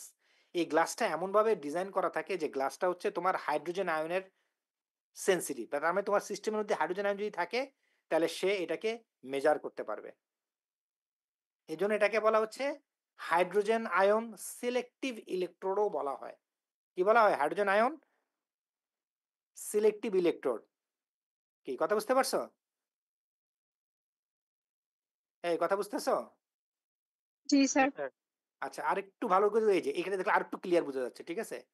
এই যে এরকম থাকে, যে ইলেকট্রোডটা অনেকটা এরকম থাকে, ঠিক আছে? এই যে এটার ভিতরে যে দেখতেছে এটার ভিতরে কিন্তু অলরেডি ফিল আপ। এটার ভিতরে আসলে কি থাকে? 1 মোলার হাইড্রোক্লোরিক অ্যাসিডের সলিউশন থাকে। আবার এখানে একটা লাইট, একটা তারের মতো দেখতে পাচ্ছ না? এটাও আবার একটা ইলেকট্রোড দেওয়া থাকে, যেমন সিলভার সিলভার করে ইলেকট্রোড। তার মানে একটা ইলেকট্রোড দেওয়া আছে, তার ভিতরে আবার হাইড্রোক্লোরিক অ্যাসিডের সলিউশন দেওয়া আছে। এবং এই যে ওয়ালটা দেখতে পাচ্ছ, যে গ্লাসটা, যে কি বলে বাল্বের মতো, এই গ্লাসটা হচ্ছে এমন ম্যাটেরিয়াল দিয়ে তৈরি, গ্লাস ইলেকট্রোড, সেটার হচ্ছে চারপাশে যদি পিএ হাইড্রোজেন আয়ন থাকে সেটাকে সে মেজার করতে পারবে। এখন দেখো এই যে ভিতরে যে সলিউশনটা দেওয়া আছে এটা হচ্ছে ফিক্সড 1 মোলার। এখন বাইরে যেটা আছে, তুমি যখন এই ইলেকট্রোটাকে ডিপ করবা, এই যে সলিউশনটা এক্সটার্নাল, যার পিএইচ তুমি মেজার করবা, এক্সটার্নাল সলিউশন, এই যে অ্যাসিড বেজের যে মিক্সচারটা তোমার এখানে আছে, তুমি ডিপ করার পরে এখন ভিতরেরটা তো ফিক্সড, তো বাইরের কনসেন্ট্রেশন চেঞ্জ হচ্ছে না, প্রোটন কনসেন্ট্রেশন চেঞ্জ হয়ে যাচ্ছে, তাহলে প্রোটনগুলি তো এটার গায়ে লাগতেছে, তাহলে কন্টিনিউয়াসলি সময়ের সাথে সাথে যত আমার বিক্রিয়া আগাচ্ছে হাইড্রোজেন আয়নের ঘনমাত্রা চেঞ্জ হচ্ছে, তাহলে এই যে গ্লাসের যে পটেনশিয়াল, এই পটেনশিয়ালটা চেঞ্জ হচ্ছে, কারণ ভিতরে কনসেন্ট্রেশন আর বাইরের কনসেন্ট্রেশন আলাদা। তো দুটা কনসেন্ট্রেশন যখন ডিফারেন্স হতে থাকে, এটা অলওয়েজ ফিক্স, ভিতরেরটা ফিক্স, কিন্তু বাইরেরটা তো আলাদা, সময়ের সাথে সাথে রিঅ্যাকশনের সাথে সাথে এটা কনসেন্ট্রেশন চেঞ্জ হচ্ছে, তাহলে দুই পাশের কনসেন্ট্রেশনের ভিন্নতার কারণে এখানে একটা পটেনশিয়াল জেনারেট করে। এই পটেনশিয়ালটাই পরবর্তীতে তোমার যে ইম্পিডেন্স মিটার থাকে, সেই পটেনশিয়ালের কারেসপন্ডিং ওইখানে ইকুয়েশন ফিট করা থাকে, নার্স ইকুয়েশন, সে নার্স ইকুয়েশন পটেনশিয়ালের কারেসপন্ডিং ভ্যালু ক্যালকুলেট করে অটোমেটিক মেশিন থেকে তোমাকে পিএইচ এর ভ্যালুটা দিয়ে দিবে। তবে তোমার কোনো কাজ নাই, শুধু ইলেকট্রোডটাকে ডিপ করানোই তোমার কাজ, আর বাকিটা অটোমেটিক ভিতরে সিস্টেম করাই থাকে। কথা বুঝতে পারছো? তাহলে এখানে মেন যে বিষয়টা সেটা হচ্ছে গ্লাস ইলেকট্রোড। এই গ্লাসটাই হচ্ছে তোমার কি ম্যাটেরিয়াল দিয়ে তৈরি, ঠিক আছে? যেমন লাইম, সোডা লাইম গ্লাস দিয়ে তৈরি, এখানে কিন্তু পাইরেক্স গ্লাস ব্যবহার করা যাবে না, যেখানে এই যে সোডা লাইমের মধ্যে সিলিকা থাকে এত%, আর তোমার সোডিয়াম হাইড্রোক্সাইড থাকে এত%, এবং এটা মোটামুটি পিএইচ 1 থেকে 9 পর্যন্ত ভালোভাবে মেজার করতে পারে। কিন্তু যদি হায়ার পিএইচ এর, মনে করো 10, 11, 12 এই পিএইচ গুলো যদি মেজার করতে হয়, তখন দেখা যায় যে ওই গ্লাসটাকে আরেকটু মডিফাই করতে হয়, যেমন লিথিয়াম, পটাশিয়াম, বেরিয়াম, ক্যালসিয়াম এগুলি দিয়ে যদি গ্লাসটাকে তৈরি করে, তখন সেটা আরো মোর অ্যাকুরেটলি মেজার করতে পারে। কি কথা বুঝতে পারছো? কিভাবে মেজার করবে? How to measure the pH? The pH meter is basically high impedance amplifier that accurately measure the minute electrode voltage. হ্যাঁ, যে ইলেকট্রোড ভোল্টেজটা তৈরি হচ্ছে ডিফারেন্স, সেটাকে সে কি করতে পারে? পিএইচ ইউনিটে কনভার্ট করে ডিজিটাল ডিসপ্লে তোমাকে দিবে, ঠিক আছে? তার মানে এই যে গ্লাস মেমব্রেনটা, ঠিক আছে, গ্লাস ইলেকট্রোড মূল ফাংশন হচ্ছে সেখানে। এখন গ্লাসের যে পটেনশিয়াল ডিফারেন্স তৈরি হচ্ছে due to the difference of two concentration. একটা হচ্ছে ইনার কনসেন্ট্রেশন, এটা অলওয়েজ ফিক্সড, কারণ তুমি তো এটা অলরেডি ইলেকট্রোড এভাবে তৈরি করা হয়েছে, আর বাইরেরটা হচ্ছে চেঞ্জ হচ্ছে, তাহলে দুটো ডিফারেন্স থেকে মূলত আমরা হাই ইম্পিডেন্স থেকে এই ভোল্টেজের কনভার্সন হয়ে নার্সের ইকুয়েশন সম্পর্কে আমাদের তোমাদের ধারণা আছে, সেটা ব্যবহার করে সেখানে অটোমেটিক্যালি পিএইচ এর মান আসবে। এই, আর এটা হচ্ছে মডার্ন একটা পিএইচ মিটার, একটা ছবি তোমাদেরকে দেখানো যাচ্ছি। আগে যেমন তুমি দেখলে এখানে যে স্যার দুটো ইলেকট্রোড তো আলাদা আলাদা ভাবে ছিল, ঠিক আছে, এখন এই পুরো জিনিসটাকে একটা দণ্ডের মধ্যে নিয়ে আসা হয়েছে। কথা বুঝতে পারছো? এই যে এখানে হচ্ছে তোমার এই যে হাইড্রোক্লোরিক অ্যাসিডের সলিউশন 0.1 মোলার স্যাচুরেটেড সলিউশন, এখানে আবার সিলভার সিলভার কোয়ালিটির ইলেকট্রোড। এই যে দেখো একটা ছোট্ট একটা টিউব, ভিতরে একটা টিউব, বাইরে একটা টিউব, তো ভিতরে একটা ইলেকট্রোড আছে, বাইরের দিকে আর একটা ইলেকট্রোড আছে, তাহলে এটা অলরেডি ফিক্সড। এটা হচ্ছে রেফারেন্স ইলেকট্রোড, আর এখানে হচ্ছে তোমার গ্লাস মেমব্রেন। এখন তুমি এই যে বিকারের মধ্যে যে সলিউশনটা আছে, এই সলিউশনের পিএইচ মেজার করবা, তাহলে এই যে এখানে যে কনসেন্ট্রেশন এইটা আর এটা ভিন্নতা হওয়ার কারণে এই গ্লাস জুড়ে একটা পটেনশিয়াল তৈরি করবে। এটা যদি সেল ডায়াগ্রাম দেখাতে চাই, তাহলে মোটামুটি এভাবে আমরা একটা সেল ডায়াগ্রাম দিতে পারি, ঠিক আছে? হুম, তো এটা তোমাদের জন্য অত বেশি ইম্পর্টেন্ট, জাস্ট তোমাদেরকে বললাম, কারণ যদি তোমরা ইন্টারেস্টেড থাকো দেখতে পারো যে কিভাবে আসলে, যেহেতু একটা ইলেকট্রোকেমিক্যাল সেল আর কিচ্ছু না, তাহলে ইলেকট্রোকেমিক্যাল সেলকে সেল নোটেশন দিয়ে লেখা যায়, ঠিক আছে? তাহলে এখানে যে আউটার রেফারেন্স দেখো, এখানে একটা সিলভার সিলভার ক্লোরাইড, এই যে সিলভার সিলভার ক্লোরাইড একটা আউটার রেফারেন্স ইলেকট্রোড আছে, এই যেটা বাইরের দিকে, ঠিক আছে, এই যে বাইরে এটা, আর আরেকটা হচ্ছে ভিতরের দিকে যে ছোট্ট টিউব দিয়ে ভিতরে একটা সিলভার ইয়া চলে আসছে, যে এটা ভিতরের ইয়া, সেখানে আবার তোমার কি আছে, একটা কনসেন্ট্রেশন সলিউশন আছে, ঠিক আছে। তাহলে সেটা আবার তোমার লাগতেছে বাইরের সাথে আবার এটা কানেক্টেড হচ্ছে। তাহলে এখানে আমি যদি দেখি যে আউটসাইডের যে H+ আয়ন, ঠিক আছে, তারপর হচ্ছে গ্লাস মেমব্রেন, তারপর হচ্ছে ইনসাইডের H+ আয়ন, তারপরে হচ্ছে যে সিলভার ক্লোরাইডের জন্য ক্লোরাইড আয়নের ইয়ে, এবং ফাইনাল হচ্ছে সিলভার ক্লোরাইডের যে ইলেকট্রোড থাকে। তার মানে এভাবে একটা সেল ডায়াগ্রাম এখানে আছে। এটা তোমার জন্য অত ইম্পর্টেন্ট না, জাস্ট কিভাবে থাকে একটু বললাম। হ্যাঁ, আগে যেমন আলাদা আলাদা থাকে, এটা এখন একত্র একটা সিস্টেমের মধ্যে দেওয়া যায়। কি কথা বুঝতে পারছো? আচ্ছা, আরেকটা ইম্পর্টেন্ট বিষয়, পিএইচ মিটারকে তোমাকে ক্যালিব্রেশন করতে হবে রেগুলার বেসিসে। ক্যালিব্রেশন মানে কি, তোমাকে চেক করে দেখতে হবে যে পিএইচ মিটারে যে ভ্যালুটা দিচ্ছে সেটা আসলে ঠিক আছে কিনা। তো ক্যালিব্রেশন করার জন্য তোমাকে 3 ধরনের আমরা ক্যালিব্রেশন সলভেন্ট ব্যবহার করি। আছে pH4, pH7 এবং pH10। এগুলোকে আসলে বাফার বলা হয়, ঠিক আছে। এই বাফার দিয়ে আমরা এটাকে ক্যালিব্রেট করি। তার মানে এই বাফারের ভিতরে আমি ওই যে ইলেকট্রোডটাকে ডিপ করব, করার পর এখানে ক্যালিব্রেট দেওয়া থাকে। ক্যালিব্রেট করলে যদি দেখি যে মেশিন 4 দিচ্ছে, তার মানে তোমার মেশিন ঠিকমতো রিডিং দিতে পারছে। আবার যদি দেখা যায় যে না, তোমার সলিউশন দিয়েছো তুমি, এটা হচ্ছে স্ট্যান্ডার্ড সলিউশন, এগুলি থেকে কিনে নিয়ে আসতে হয়, যে আমি বলছো এখানে PS7 এর জন্য কোন ধরনের বাফার লাগে, জাস্ট তোমার জানার জন্য, এগুলি পরীক্ষা অত বেশি ইম্পর্টেন্ট কিছু না, জাস্ট তোমার একটু এক্সট্রা নলেজের জন্য। হ্যাঁ, যে এই ধরনের বাফার গুলো সোডিয়াম বাইফসফেট, সোডিয়াম ফসফেট বাফার থাকে 7 PS এর জন্য। যদি 4 PS লাগে তাহলে সোডিয়াম কার্বনেট, বাইকার্বনেট, এই এরকম একটা পিএইচ তোমার লাগবে, ঠিক আছে, 10 এর জন্য। আর 4 pH এর জন্য পটাশিয়াম হাইড্রোজেন থ্যালেট দিয়ে এটা তৈরি করা হয়।